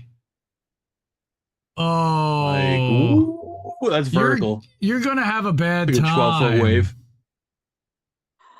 Oh my god. Whee! Damn. Yeah, that dude. Oh my bounced god, up. there they go. Okay. Bye bye. I love the captain lean. You know, where he does this all the time. Like he's good. Yeah, it's these tourists in the back that are like, what? Plebs. Oh shit! Hold on, Glinda. Like, oh dude, it's literally that wave is curling and everything. Oh yeah, dude, that looks like a perfect surfing picture. Yeah. The captain is ready to go down with the ship. The people were just. Yeah. So this was the Prairie Fire Organizing Committee of 1983. They wanted you to not talk to the FBI. And that's good advice. Angel shared that today, actually. I saw that. Don't talk to cops. He retweeted mine. So here we go. Here's some fun stuff. This is called a blunt, aka a glass blunt. A glunt. I don't know about that word. I don't know how I feel about that. But yeah, but see, but I don't know how I feel. It sounds a little misogynistic, right? But so all you do, lips and puffing. That looks like a chillum. Yeah, but it's with that little screw inside, so you like. Okay, wait, no, that was a waste of tree. Did you guys? Yeah. Oh, him ashing that. But essentially you'd keep that was still tree you could smoke. Puff pass, motherfucker. Yeah. Right. Puff pass, motherfucker. Come on. He's got the hookup, bro. He's got plenty of it. He'll Okay, share. but what I'll say about that is when COVID started, one of my girlfriends decided her new rule was everybody gets their own blunt. So I feel like that kind of goes in with it. It's like a reusable. Yeah. I'm okay with it. I brought I my would pen. laugh if you did it in front of me. I would silently judge at your wasted weed. I brought my pen. My first smokeout session with somebody after COVID. We all brought our own pens to like a garage, and we sat like socially distanced like idiots in a fucking garage. No. Yes, we all went to Westcliff and we all had our own blunts, and we decided it was perfect. That's how it always should have been. We should have never been puff passing and mad because somebody talked too long. Yeah, dude, what do you do after smoking this? Everyone gets one of these. Just one of these. I go night. I go night. That's Keith on the outside and hash. Oh yeah, and a little bit of Keith oil and hash. Oh Everybody yeah, dude. has a souvenir to take home for sure. Dude, I would just like cut that like a cake. Like you get this bit, you get this bit. It's like a fucking Swiss roll, baby. You know this person put a little drizzle of the syrup, right? Oh yeah. Oh, that is when disgusting. You get to the hotel. Okay, and that's like, disgusting. You got papers. I hate so you this make with my whole heart. Ew. Oh my god. Oh my god, that's disgusting. Out of a Cliff Bar. That's so disgusting. Dude, this is. I want to throw it was up. whole weed at first. I thought it was like Keith covered. Then I saw it Cliff Bar. I want to throw up. Yeah. I want to throw up. Well, speaking of throwing up. Speaking of, here, Indy Burger. Come with me for lunch at the legendary Trump Burger. And I walked in and I was so big, so delicious. It's really funny. Amazing burgers everywhere. The whole menu. Better than McDonald's. It's really a fun place, man. I mean, look at this. You got the Trump name on the bun. Oh, he sears his name on his buns. Burger. It's 2 8-ounce patties, 4 slices of cheese. Wow. Ew, stop talking burger, like that. I'm going to give it big thumbs up. It's in Belleville, Texas. You need to get your ass over here and get you a burger. I got the Trump Tower. It's a double meat. It's really big. Thumbs up. Trump Tower. No. I love really big stuff in my mouth. That's why I ordered it. I really wanted Trump Tower in my mouth. Did he give a real review? What does it taste like? The Trump Tower. I ate a burger called the Trump Tower. I've never needed Yelp to work harder. Oh, please. I think that Tommy's gonna. Aren't you a vegetarian, to Tommy? Are you a vegetarian? No. Oh, okay. Not anymore. Not anymore. I was before I had my kids. Yeah, because you need the energy. You need that protein for those babies. You gotta be like, nah, y'all be sucking the life out of me. I need to suck the life out of something else for a while. I'm like, no, we just gotta make something. We gotta eat. That's it. Those are the rules. Yeah, because look how fast these little shits are. Look at them. Oh, they're just gone. They're always hungry. Yeah, look at them come down the stairs. Unreal. Like, what are you doing, baby? Yep, baby. You know how much you of a weren't heart supposed to be attack down you here. have as a parent in real life watching that? I'm getting the anxiety. First time, I'm already getting anxiety. the 4th time, you're like, yeah, that's just what the baby does. Right The after baby does that. shown you they can slide down the stairs. Yeah, like then it's fine. Mm-hmm. Even if they were like rolling down the stairs, if they got up, you'd be like, all right, you'd be fine. It's and then they grow up, and then they do stuff like this. It's impressive. They're fine. So they are closing soon. Oh. And because they didn't have the type of donut I wanted, she gave me a deal. Okay. I could get 4 strawberry donuts for the price of 1, and I decided, can I get 2 for that deal so I can surprise my mom? So you got 8 strawberry donuts? No, I have 2. Oh, okay, okay. One for you. You. Because I wanted some munchkins, but they didn't have that either. Oh, okay. There were blueberry ones, so I took that, and she gave me the right. Sure, Just get high. Let's see. Oh my goodness. Look at all of them. Look at kid. Fucking Duncan. Explanation though, he did not expect you us to expect that. Thank you for No. surprising me with a story. He poorly explained that till the bitter end. Thank you. Oh, they got sprinkles. It's not working over here. Uncle Sprinkles. Fucking Duncan. Look, he got in front of buttercups. I'm Like a Wakadona shame. I'm so confused. She sent her back to give a tip, and then she gave him more donuts. Here, have more He donuts. walks back like embarrassed, like, yes, now mom's gonna ask about more donuts. Maybe I'll have to do another tip. Yeah. How'd you pay for these? My good looks.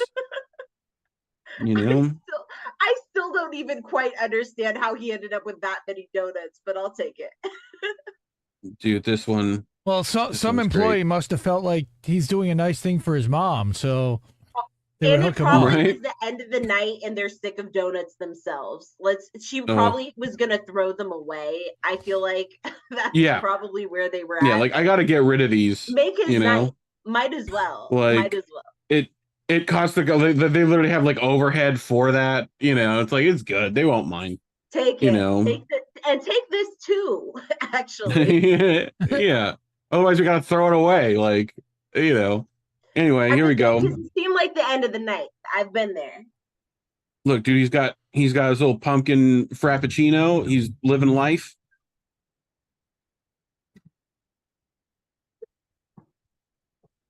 What the fuck, Dad? What the fuck, Dad? Why He did you did that on fucking purpose? do that? Dad. Oh yeah. Did he like jerk the wheel? What the fuck, Dad? Yeah. No, he must have brake checked him. Yeah, no, he gave a little like lip. Sometimes little- my husband does this like music. He'll put on the brake to the beat just to fuck bump it, bump it, bump it. He'll bump it. just to fuck with people. Also, to gamer for life. I mean, you know, I smoke chops. Is this a joke? Yeah. Are y'all really discussing if I smoke weed or not? Really? Yeah, I think she's that's an I think INN. I'd be right surprised now. if people didn't. You know. She's an INN. When you isolate yourself to see if someone will reach out to you, and no one reaches out. This is the equivalent. Oh, Sedge. Oh, I grumpies. I'm in my grumpy fort. This is my grumpy fort. Oh, my son does that. He does like this little pouty thing where he gets the face and yeah. Oh, we got one fall. We got one. Damn. And we got two. Oh, bro, No. you could do better. No. All right, yeah, go get on a camel. You got it. Bro, come on, bro. Like, then it loops. Oh, kids are You funny. could watch endlessly for hours. Kids are fucking No, great. Come on, bro. stop. What are we? We gotta get in the at? pool. Gotta get in the pool. I don't know. I just felt like it was funny. So, like, here we go. Nelly, and I have my last loose tooth, and I'm gonna see if she'll pull it again. Hi, I'm Nelly, and welcome to Jackass. Like, No, stop it. The bird? Not the bird. I thought the little girl. Oh no. She got it. I don't know why. Bird, you better get a cut of that tooth fairy money. You know. Why am I so disturbed? Even though I'm the bird in my family scenario, I am the one who pulls it. But for some reason, This is weird. It is You've disturbing. seen a crab do it. You've seen a bird do it. It is a little disturbing. Okay, here we go. We're gonna. We're gonna try to dance with the kid. You ready? Go. Whoa! Oh! Doink! Oh my god, dude! Like that was straight up karate chop. That Bow! is real parent life. You're trying to get down with your kids, but you Yep. That's so fucked that's up. real. That's as real as it's ever gonna be. That is, the struggle is real. Parent struggle is 100% real. Ooh. I'm You with going deep? Oh no, Kitty and Everyone turn the Bonans. sound up for this. Kitty and Bonans. Oh god.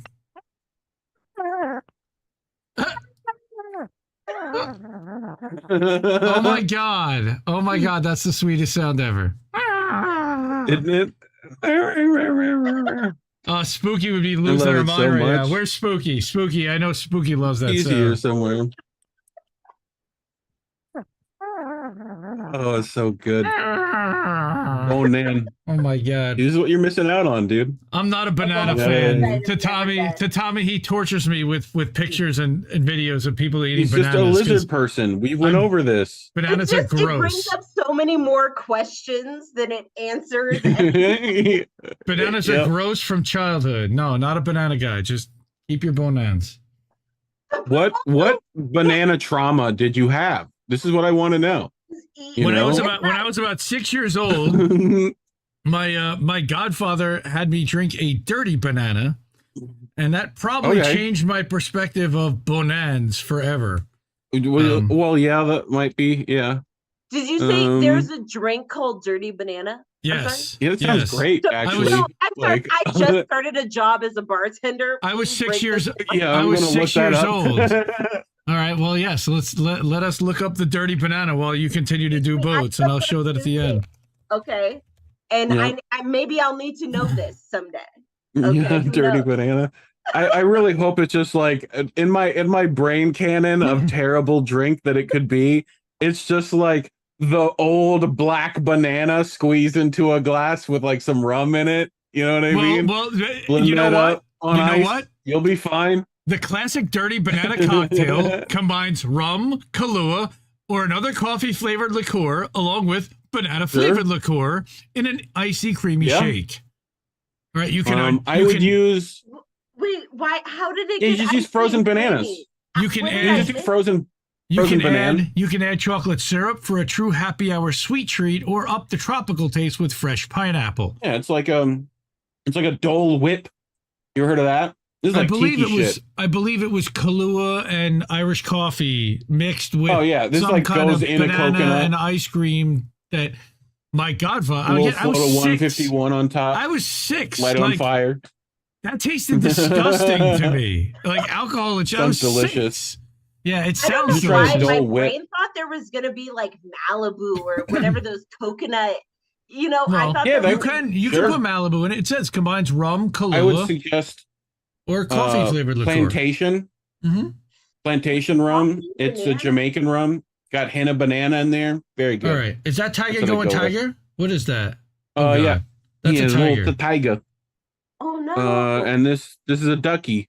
Uh-oh. Oh, little And here we guy. see the tiger in its natural. Hey, where the fuck that bird go? No Predator. way. It's a What the fuck? predator. Where- Stop. Oh, I fucking swear there was a bird here a minute ago, dude. Is that Where the Scott fuck it Ritter, the go? Predator? No, I'm kidding. Scott Ritter's a good dude. Scott Ritter's a good dude. Oh I'm my making god! I'm You know, making an internal sometimes joke. things go in your head and you don't have to say them. An inside know? joke, yes. That was an inside joke. Anyway. Dude, it literally like doesn't want me to click the. But just let me click it. No. Jesus Christ!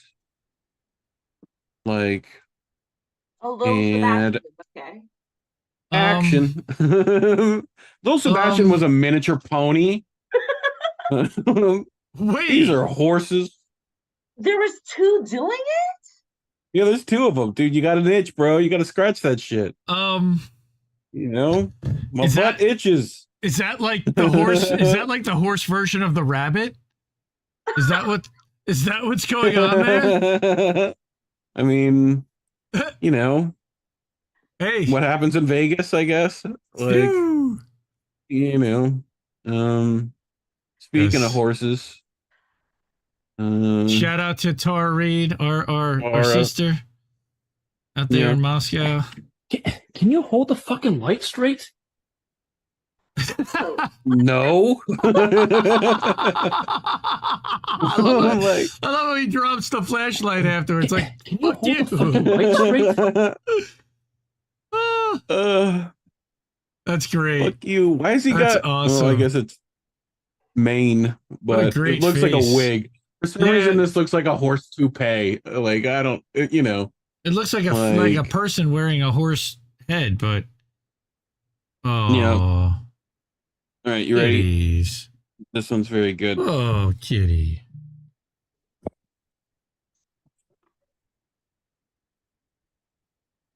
Uh-oh.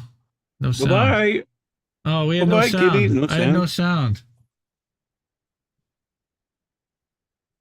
No, no sound. No sound. How did you not get sound? There's definitely sound. For you. Thank you, Roger Was Meadows. there sound for any other clip? No. Hopefully. Well, for all the other ones, yes, except for that one. Yes. Okay. I wonder why YouTube didn't. Maybe it's just quiet for you. Okay. Sure. I don't know. Okay. See, Eric says no sound too. Yeah, I don't hear Weird. it either. Okay. I'll fix. Hopefully. Let's see if this one has sound. Yep. Yeah. Hero. Hero.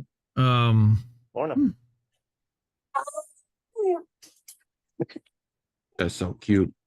Maybe it's just YouTube. I don't know. That's weird. Look at this kitty. At this. What is this lion doing? Oh. Oh. Oh. Don't kick him out of bed, Cora. Wakanda and the Lion King. Disney's doing it again. Like, Snuggle buddy. you know? You look so I don't know, cozy. y'all. Ever since I stopped watching true crime, I started getting a lot of videos about people's last encounters with lions in the zoo and stuff. Oh my God. We'll not talk about Carol Baskins, but you know. I mean, between and the Tiger King, all of them. I'm just like, I'm good. We're not going to the zoo. We don't gotta go on a No. safari.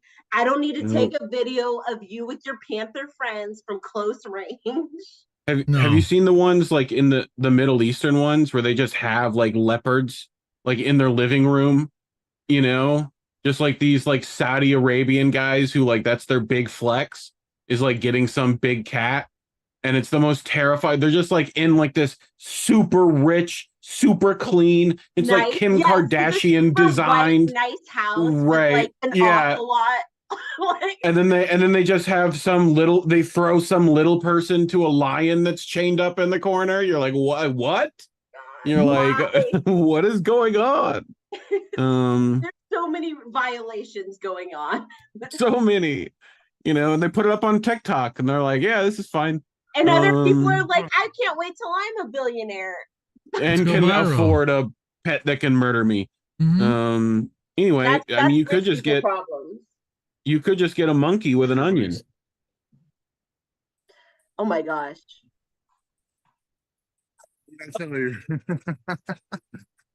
Look. Aw. Oh my God! You I better told have if you another have an one. Onion, he'll come sit in your lap and rub it all day. You want to get the bugs off of them. They literally like Aw. are rubbing the onion on themselves. To get the bugs off. No Yeah. way, dude. Oh my God. Oh, there's another one. Oh, monkey. Who doesn't love Someone monkey? will tell me what kind of monkey this is. It's got to be like a capuchin. Yeah, They're fucking smart as shit, man. capuchin or like a macaque. You know? Oh, you got a whole family. Oh my god, I gotta have the Every time onion. I blink, there's another monkey. And he's Like, this is like the hot dog raccoon video. Have you seen that? Oh my god. Have I shown I that love it. before? It's the same Is it one gonna let Aladdin me- has as a sidekick, right? Cookies. That's right. It's a pervy monkey. It's a pervy monkey. What? Dr. No, Nick. that's the thing. That's the thing. I was actually just thinking when I saw the little monkeys, how I saw this article about how in the 50s they used to offer monkeys just like in the magazines for little boys, Okay, like it's Mad 10 to magazine. 7. But it turns out the monkeys would like masturbate constantly. They were Oh, yeah. like throwing They feces. prostitute were just not themselves. to Yeah, use them they're as pets. Cookies, come on. And now he has monkey AIDS. That's just wrong. Come on, bro. That's just wrong. And I got a This bucket is of Jesse greens. I'm gonna Jett throw that in a year. because I can't get out. Oh my You know, god, to do the hot the man dogs. with the hot dogs and So- the raccoons. Yeah. I love this man with all my heart. I love Here, watching. here. Come on. Come on. Oh watch my your toes. god. Oh my god. I can't even get out the door. Back up. You little trash pandas. All right, cameraman. Shift. Cut. Donde está? Jump cut. Donde? Oh.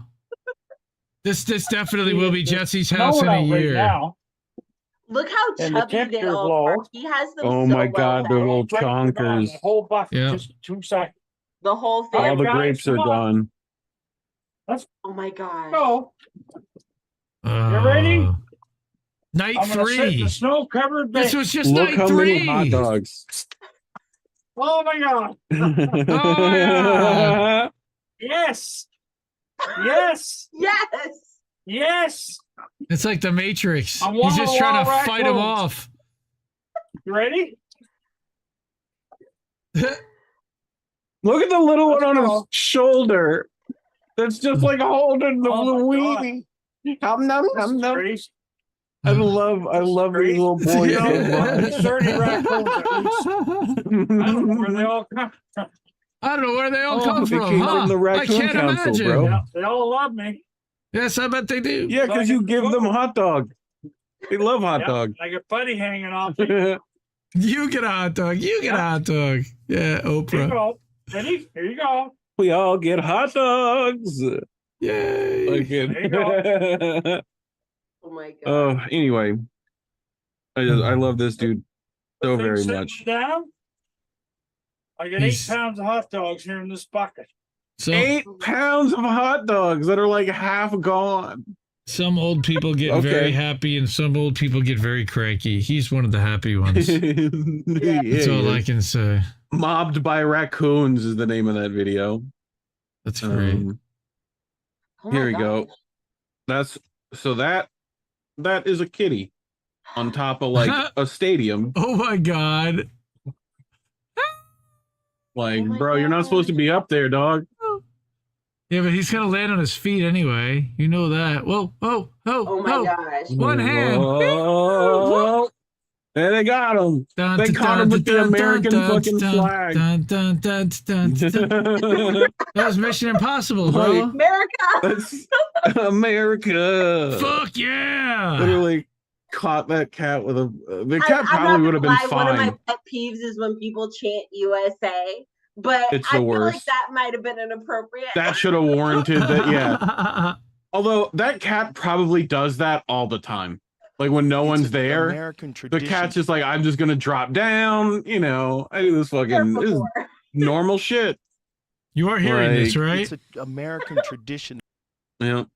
Okay. 'Cause it's What? an Your American- soundboard? It's an American tradition. Oh no, No? I didn't hear that. Why not? You What don't have the- that piped to us somehow. I don't know. Ah. But anyway, here you go. Ooh. Whee! Oh.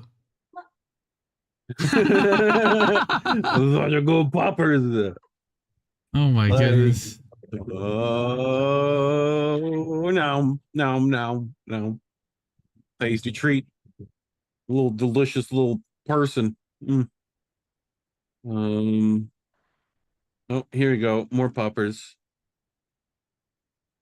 Don't do it.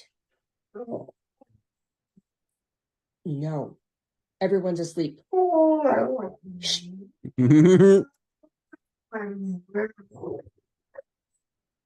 It's our fluffing house. It's an We're American gonna do what the tradition. fuck we want.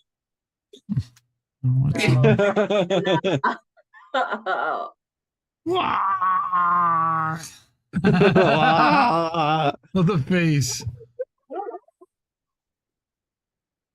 Sound the siren of our This people. is so dumb. This is the worst. Oh my god. Like, oh, we got one of these little doohickeys. Everybody ready to my make the kids noise? love these. I feel like I never see this type anymore. Actually. Yeah, because our children don't deserve joy. We punished them. It's being filtered out. Your noise filter. Yeah. Your noise filter is taking out these sounds. Gotcha. I got it. Zoom. You might have to turn original sound on view top left as well. Oh. There we go. Oh, we heard that one. There we go. There we Okay, I go. heard that That's one. probably what was wrong with the cat too. Yeah. Meh. Can I? Oh my god! Let me click. Dude. Do the. Oh my god! Do the thing. Do it. I told you we need like that technical difficulty screen with the music. We'll be back in 5 seconds. It's just literally like the one spot. Like I get over here on my like monitor and it wigs out. You know. Hey guys, I'm in the Amazon rainforest and I just found this patu bird. He was What? sitting in the middle of the road, so I had to move him. I'm out here looking for a 20-foot anaconda, but it's easier said than done. Check out this Why? wandering spider. Boop. Oh, he almost got me. That bad boy is deadly, and so is this little guy. I wouldn't recommend holding him, but isn't Oh he my so cute and God. tiny? I wouldn't Check out this recommend pink holding toad him. tarantula. This guy is so pretty. This is one of the biggest cane toads I've ever seen. Check out this Mac Daddy. Ah, Why are you I found a baby anaconda. A little baby snake. I want a bigger one. Ooh, smoky jungle frog. It's an anaconda, bro. It's fine.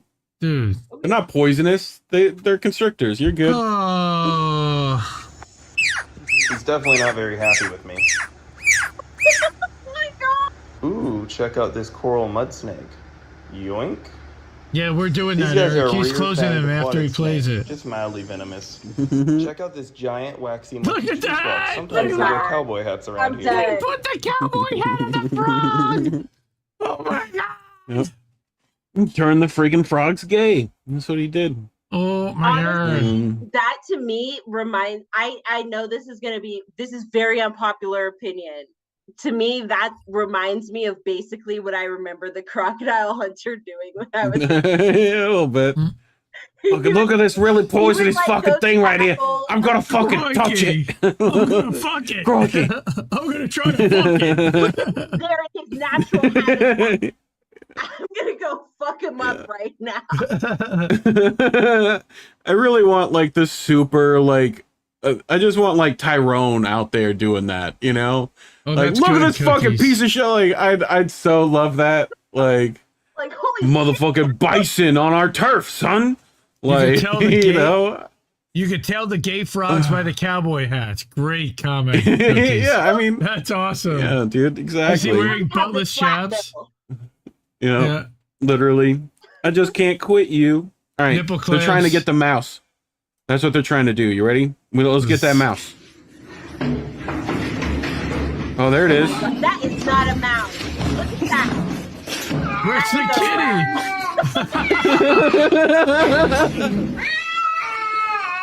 Let's fucking out of here. I'm scared. He scared me. Like, bro, isn't that your job? Like, isn't that like what you do? Well, he would if there weren't some dude whacking a broom at him. This is like This is like a horror movie scene, like for this cat. To be fair, if you've ever been trapped in a room with a mouse, you were trying to get out of it. You're trying to get the fuck out of there too. It is stressful. It is, no matter how small the mouse is. That's funny. There we go. Poor cat. Puppers. Puppers with the bat. Come on.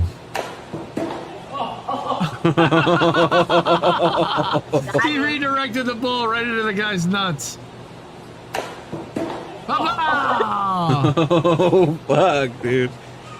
Fucking Nice. Cletus got it again. Good boy. Love it. Gotta go Puppers. What else we got? Can I hit that one?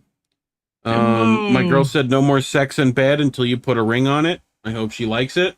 Nice. Thanks, I figured you'd like that. Off the top rope. Yeah, that's right. We're going with a macho madness. A little people's elbow off the top rope, you know? Wow. My son would like that bed. Yeah, probably, right? Uh-oh. I see bad things happen. I love that it's in slow motion. Yeah. Oh no. Not gonna break? Oh no. No. Oh. Dude. That was inches, bro. Inches. They got it in high definition photography. In the back. Yeah. What are the odds? I don't know. That's impressive. Speaking of the people's elbow. Throw random ass shit. Okay, there's a likely chance it's gonna just ricochet and come back to bite. Okay. Yeah. So this guy already put human hands on a Lego.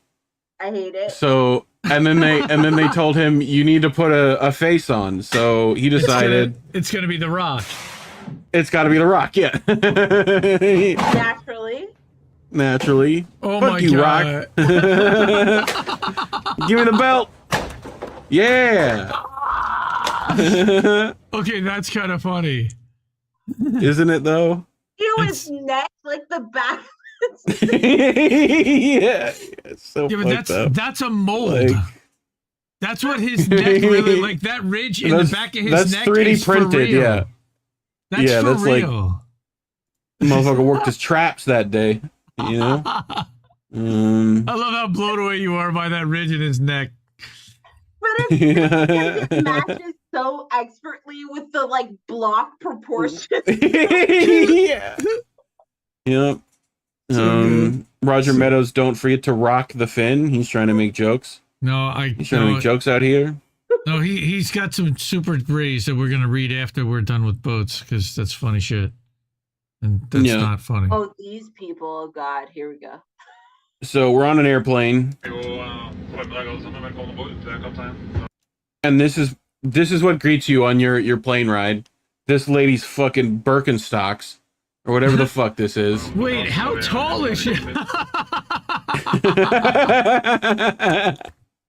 Like, really? How tall really? is she? I gotta refresh this one. Like, bro, how tall is she that her foot's gotta be all the way under your seat? Hey, no. This is where I stand up for these tall, long-legged motherfuckers. The airlines are the only industry that makes you have less and less. That's just wrong. What are tall people supposed to do? If you're fat, people are like, oh, you gotta get 2 seats. You're not even guaranteed 2 seats if you buy 2 seats on an airline, okay? That's These true. people, bless their hearts, these long-legged people, what are they supposed to do?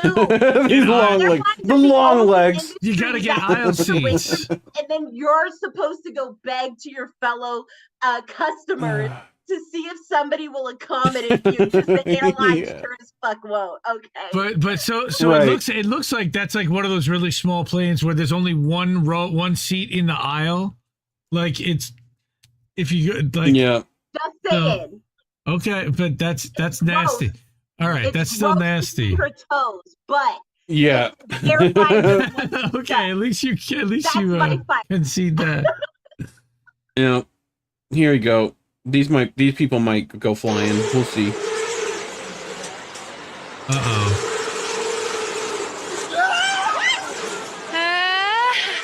Oh, boink. Oh my god. Oh my god.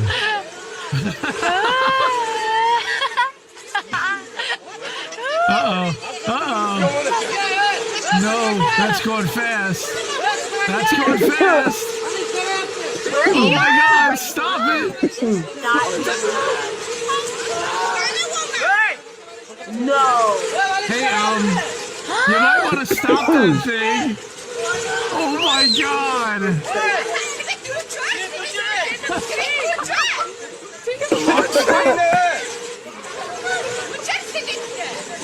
We're gonna jackass.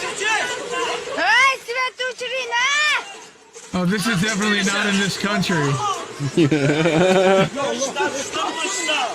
Oh my god. Is anybody trying to stop it? And We'll that's never know. it. And that's it. That's and it. they're okay. Yeah, they're probably fine.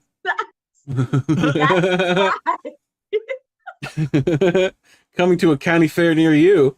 No, okay, 'cause what I was just thinking was we just went to the county fair where I just moved to a more rural area. My family hated it. We hated the wheel, the Ferris wheel. We hated the spinny rides as you go around. Everything felt like it was gonna fall apart. But that is like what?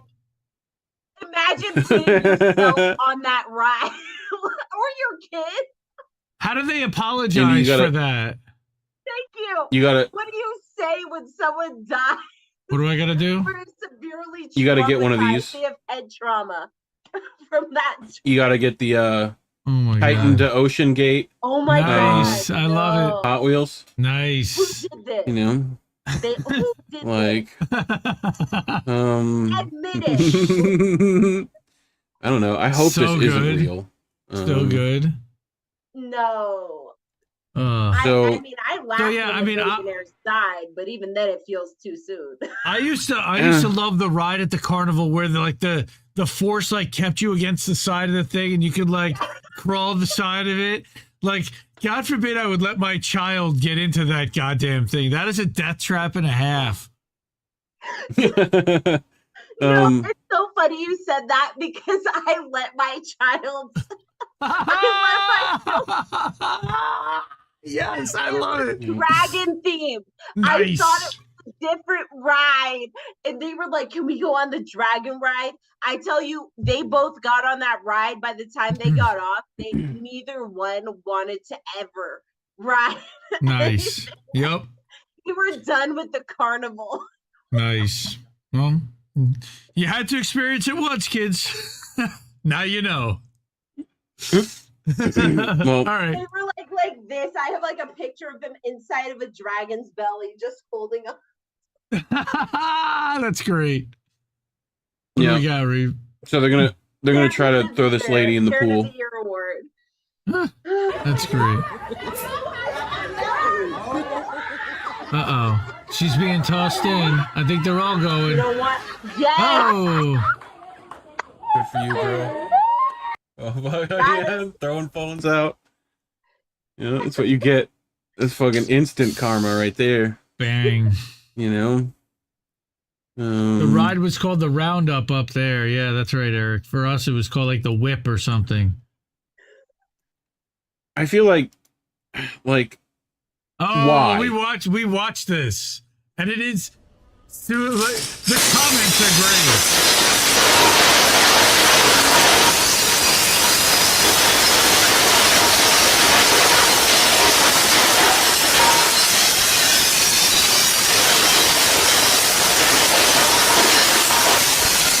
Okay, redlining.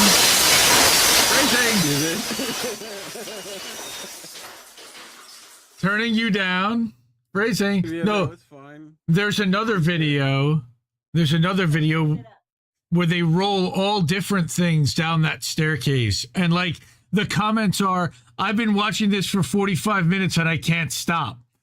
Like, yeah, this probably has like 8 million views on TikTok or something dumb like that. some And you're like, stupid number. Yep. Why can't? Yeah, exactly. Because there's shit like this exists. Like, I love when white people get money and decide to do dumb shit. I love it so much. Like, I love it. Genre. What could possibly go wrong?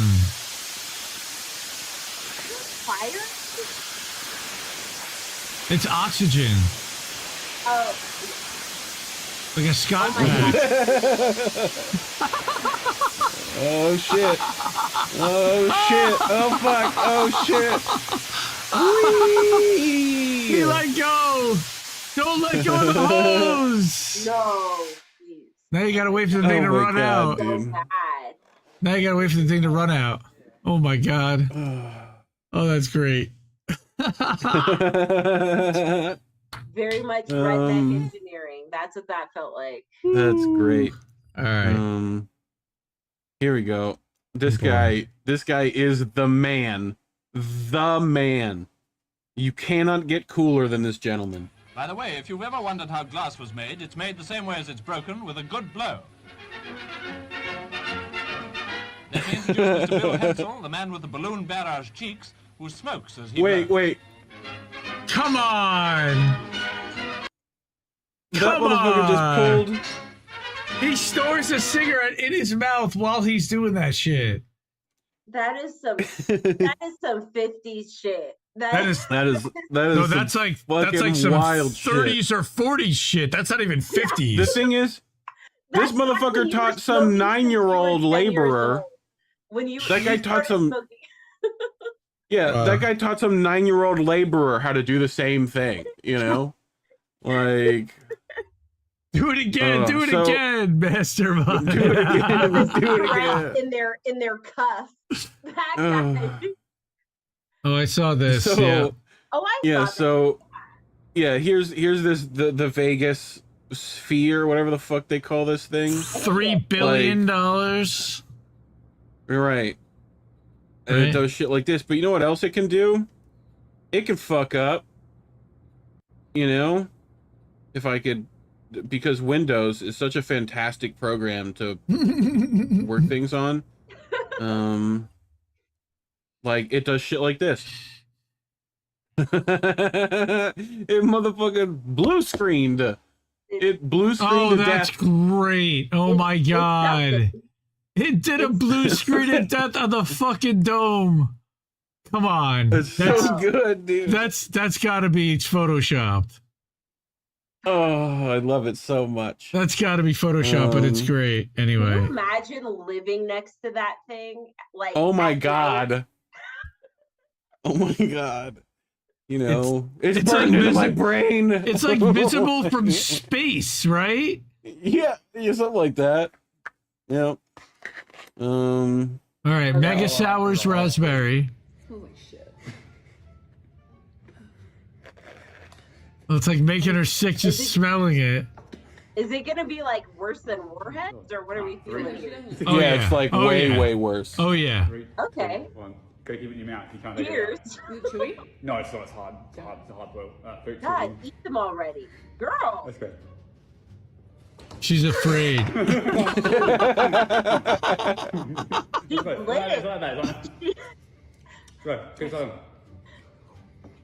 You know what she reminds me of? When people would say a celebrity was in the Illuminati because their eyes switch. That's what she looks like right there. That right there.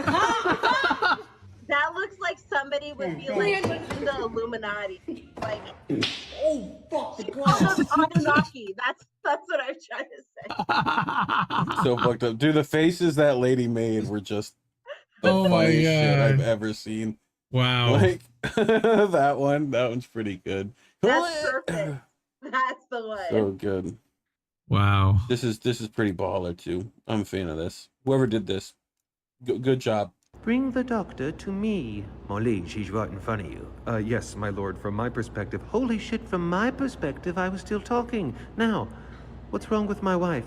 I think she's lactose intolerant. Whoa. Whoa. Not very cash money of you, doctor, making fun of the queen like that. No, I'm not making fun of her. It's just a medical diagnosis. Oh, cool. Hey, here's my medical diagnosis. Map maker? Yes, my lord. Can you find me on the map somewhere where this big man thinks he's the king?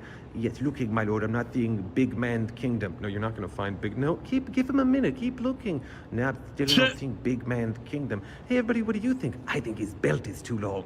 All right, that feels like he had that pent up. Yeah, who did your hair? My idiot husband? You said I looked nice. You said I looked nice. I love it so much. Oh my god. Got the little monk thing going on. Oh, with the ring. The hair ring.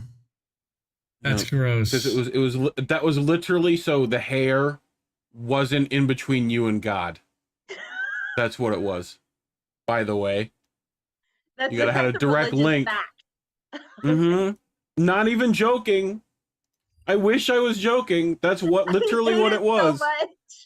That's literally what it was. Oh, look, Reef. Look, Reef is looking to move out, everybody. So... yeah. 800 a month. Okay? 800 a month. All right, here we go. So I finally found something in Tampa that was under $1,000 a month. Now this place is a little cozy. It's a one studio apartment. Like I always say, it may not be for everyone, but look at the shit. I found properties that people are looking for that's low rent. Wait, how he does that can this help them in the nonsense. long run. So we got the living room here's the living room. dining room right there. That's the dining room over there. We got tile everywhere. You got tile everywhere. Easy to clean. The closet. Coming up on the kitchen. And I do like that they put coming up on the granite kitchen countertops in there. Granite countertops. That's a nice touch. We coming over to the bathroom. Stop it. Dude. So it's tile everywhere. It's a cozy place. Wait. Like you're gonna need a Murphy bed. Right. You're gonna need a Murphy bed that doubles as a dining room table, but that's another story. Dude, all right, that's it. Like, wow.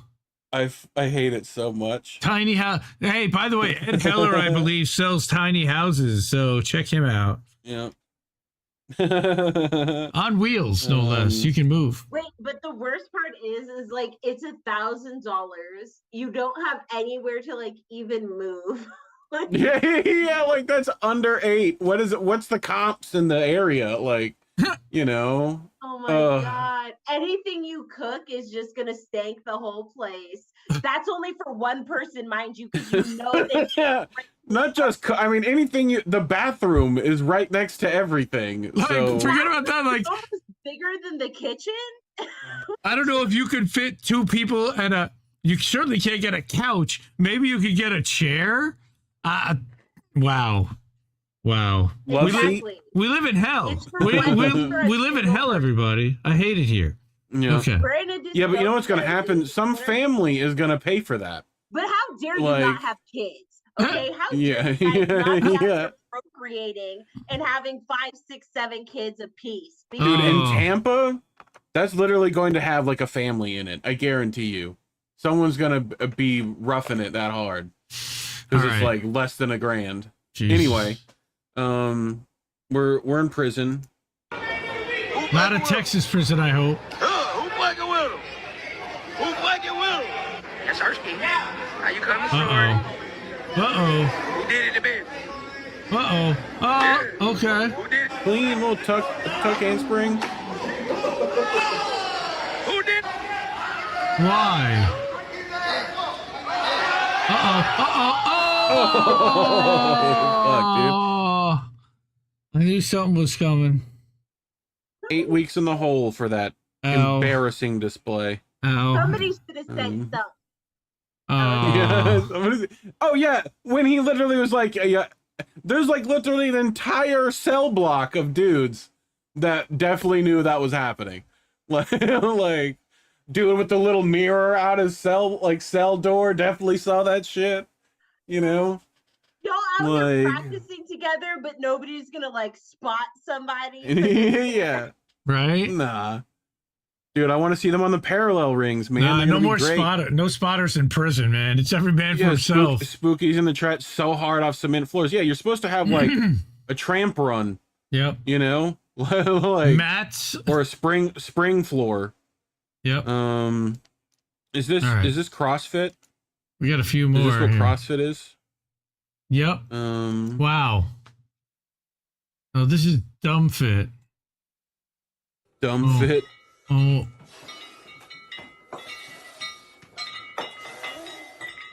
Dude, he's got it. Do you even lift, bro? Do you?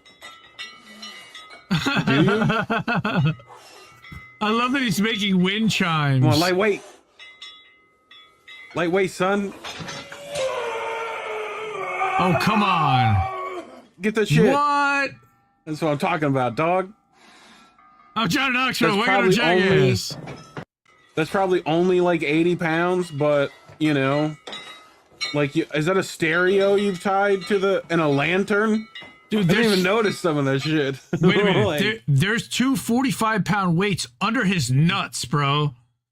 yeah, that's like standard pull-up. That's like standard pull-up procedure. Yeah, but if to those add things, weight, if those you know? things end up separating and clapping, he's gonna Yeah. have a bad He's got- time. He's got a squat bar, so he doesn't have to hold the bar. Wow. He's like deadlifting 2 25-pound plates, as well as like, I think he's got that in the chain. Well, that's one As way to well get as your these workout in 45-pound quick. plates. That's one way to get your workout in Yeah. quickly.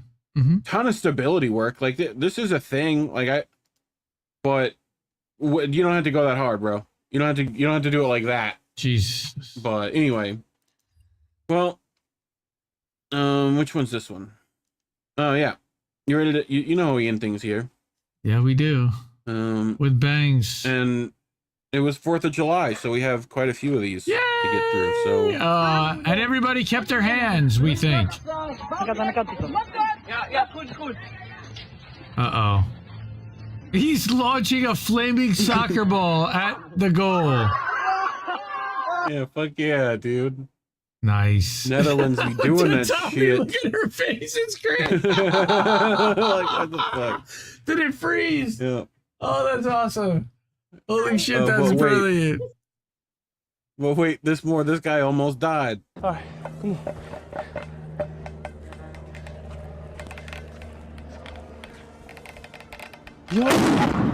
Oh my.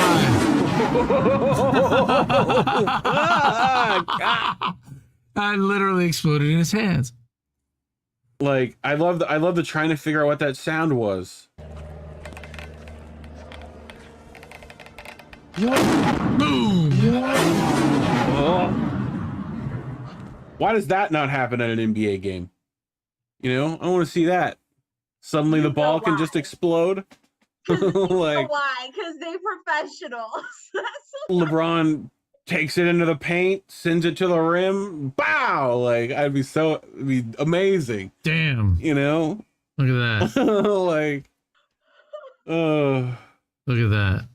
I love that so much. These people Oh, this one's great. Oh.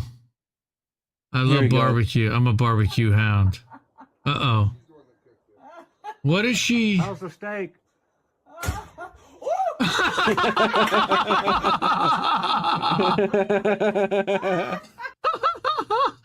That's so funny. How's the steak?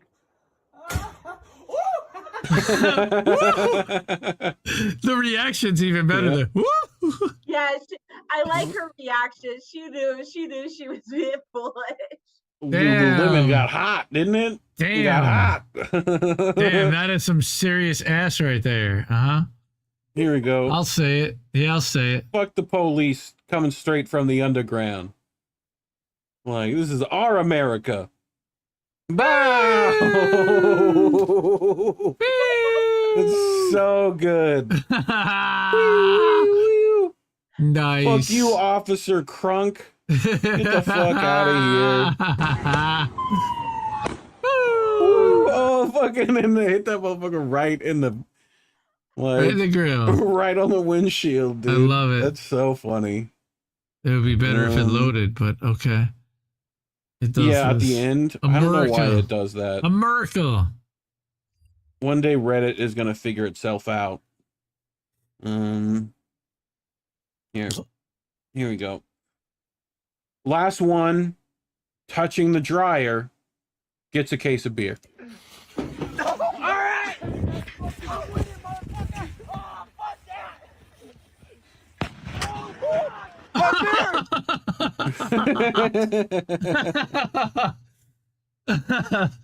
Fucking dumb shit.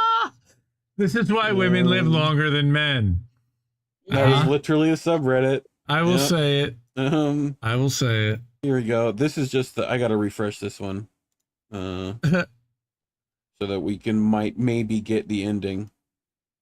Sean, what's up, dude? Yo. Yeah, dude, that was crazy. Go Star.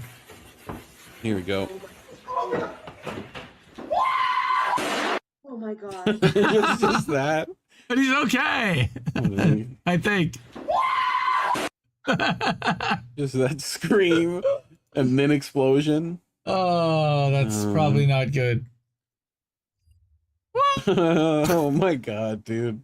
This fucking nonsense. He is okay, but like, Jesus Christ. Look at it. Oh, shit. Oh, my God. Oh, fuck. Oh, my God. Oh. Oh my god, did he just get blown out of his car? Yeah, kinda. Fuck no. Hey, Sarai, back up, Sarai. Back up. What the fuck? He gets out with the Timbs on, though. You know, Timbs are all right. Wow. The Timbs were always gonna be all right, okay? Oh, Jesus Christ. I love the art. Like, and then he closed the door. Yeah, he blew his doors off. I thought he was protecting himself by closing the door, but he just locked the problem in. Yeah. It literally blew his doors off. Oh You my were a little god. slow on That's great. A little Would slow. you even tell insurance at that point? Would you? Oh, you for sure. Oh, you would well, definitely no. tell. Like, this guy threw a fucking thing into my thing. Yeah, I like- blew the fuck up. You were attacked. That's on you. Yeah. Yeah, This you is a need a hate police. crime. You need a police report for Where's that. Al Sharpton when you need him? Oh well, God he's damn it. he's hanging out with Chris Smalls. We know where he is. I mean, at that point, you could just say you're a super patriot, but you were attacked. I mean, on July Right? 4th. Exactly. Yeah. So, you know, it costs you $9 at the laundromat to wash your clothes, and then this shit happens. We're gonna get DMCA'd for this, aren't we? Probably. Holy shit!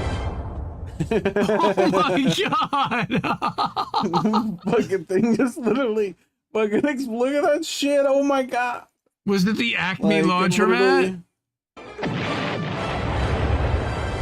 It literally just the entire thing. Was that No, the? what did You know? he do? What did he do?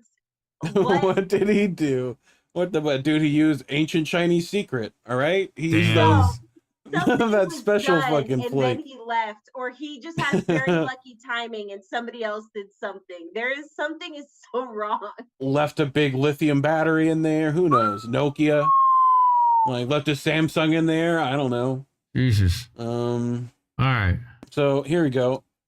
This is in Donetsk. Oh. So that was the explosion way the fuck over there. And it takes that long to get there. That's Yeah. about right. 3 seconds. Yep. And then he just closes the window. All right. We're done with the outside for the day. I probably should have done The that. outside doesn't need to be inside today. Like, we're good. Probably should have done that to begin with. Yeah, would have been smart. Well, right. then the window might have blown up. You know. Yeah, right. Then you had glass everywhere. So anyway, that's boats. That's boats. Okay.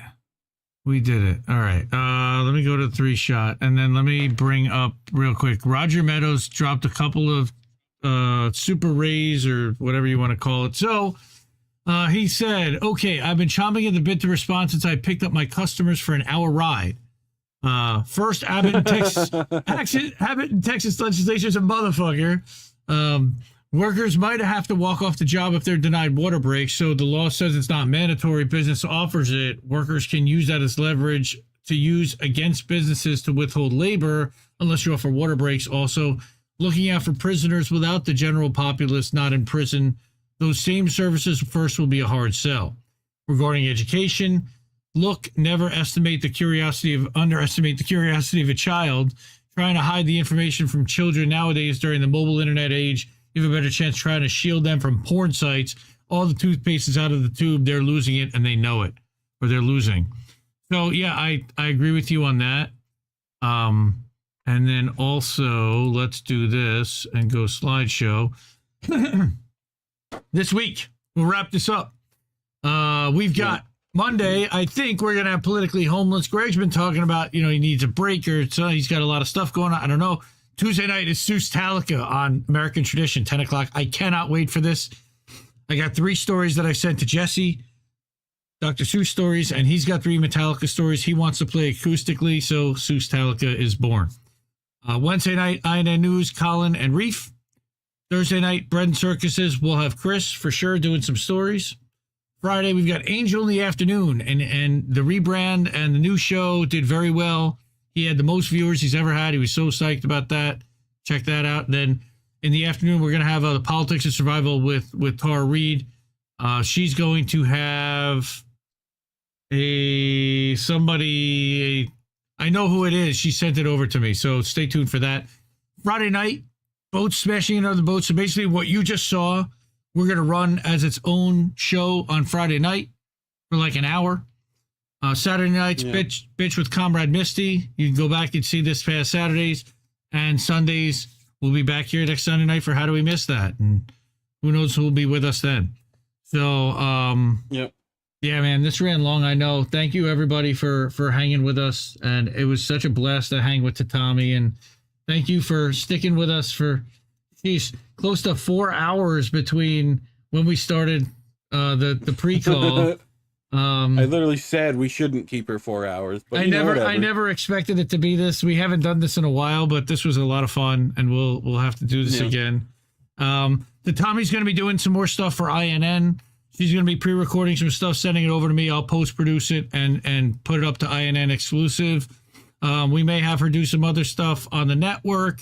She may join some other shows, maybe some INN news. Who knows? So stay tuned for that, and definitely check out the Tommy's Diary. That channel on YouTube, and find her everywhere. She's on the INN members list, and you can find all her links and everything there. All right, Reef, you got anything else you wanted to cover to Tommy? No. People should go check out Tara's last stream. Otherwise, with Che Bose. We're gonna have clips coming out this week for that. Clips will come out this week for this. Podcast will be up probably tomorrow. Or Tuesday, because it's late. I probably gotta get the rest. We'll have Colin back, INN News Wednesday. Yep. So, cool, everybody. So I'm gonna say always to question everybody's motivations, and have a great night, everyone. Thank you. Keep listening with little birds have to tell you. Good night, fam. Good night. Bye. Have a great time. Indie News Network, collaborative family of independent content creators. Co-hosted normally by me, Indie. I'm founder and editor of Indie Left News and Indie Media Today. I got Reef Breland sitting next to me. At Kennedy News. Is Andrew Rivera on The Handsome Cynic? It's Politics of Survival. My name is Jesse Jett. It's American Tradition. What's up, Space Monkeys? Welcome to Political Fight Club. I'm Robert Durden. I mostly make art for INN. Big Man Crab Joe. Keep up those great videos. Hey guys, it's Yeti coming at you. Hello, my name is Misty from Blue Moon Red Wine. This is Chris Legion.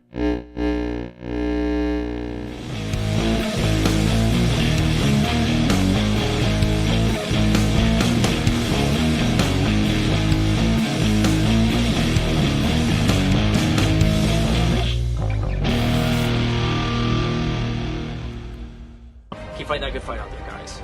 I'll talk to you later. Who are these people? I think I liked it better being blind, when I couldn't read between the lines, and when I couldn't see the cracks in the structure that lay bare before me the whole time. I think I liked it better back when I suspended disbelief and swallowed pride. I thought I knew the difference in the red from the blue, but they both bleed us so dry. They both bleed us so dry. My favorite songs don't hit the same way. I get to the end of a 4-minute track and I'm only looking back thinking, what did they actually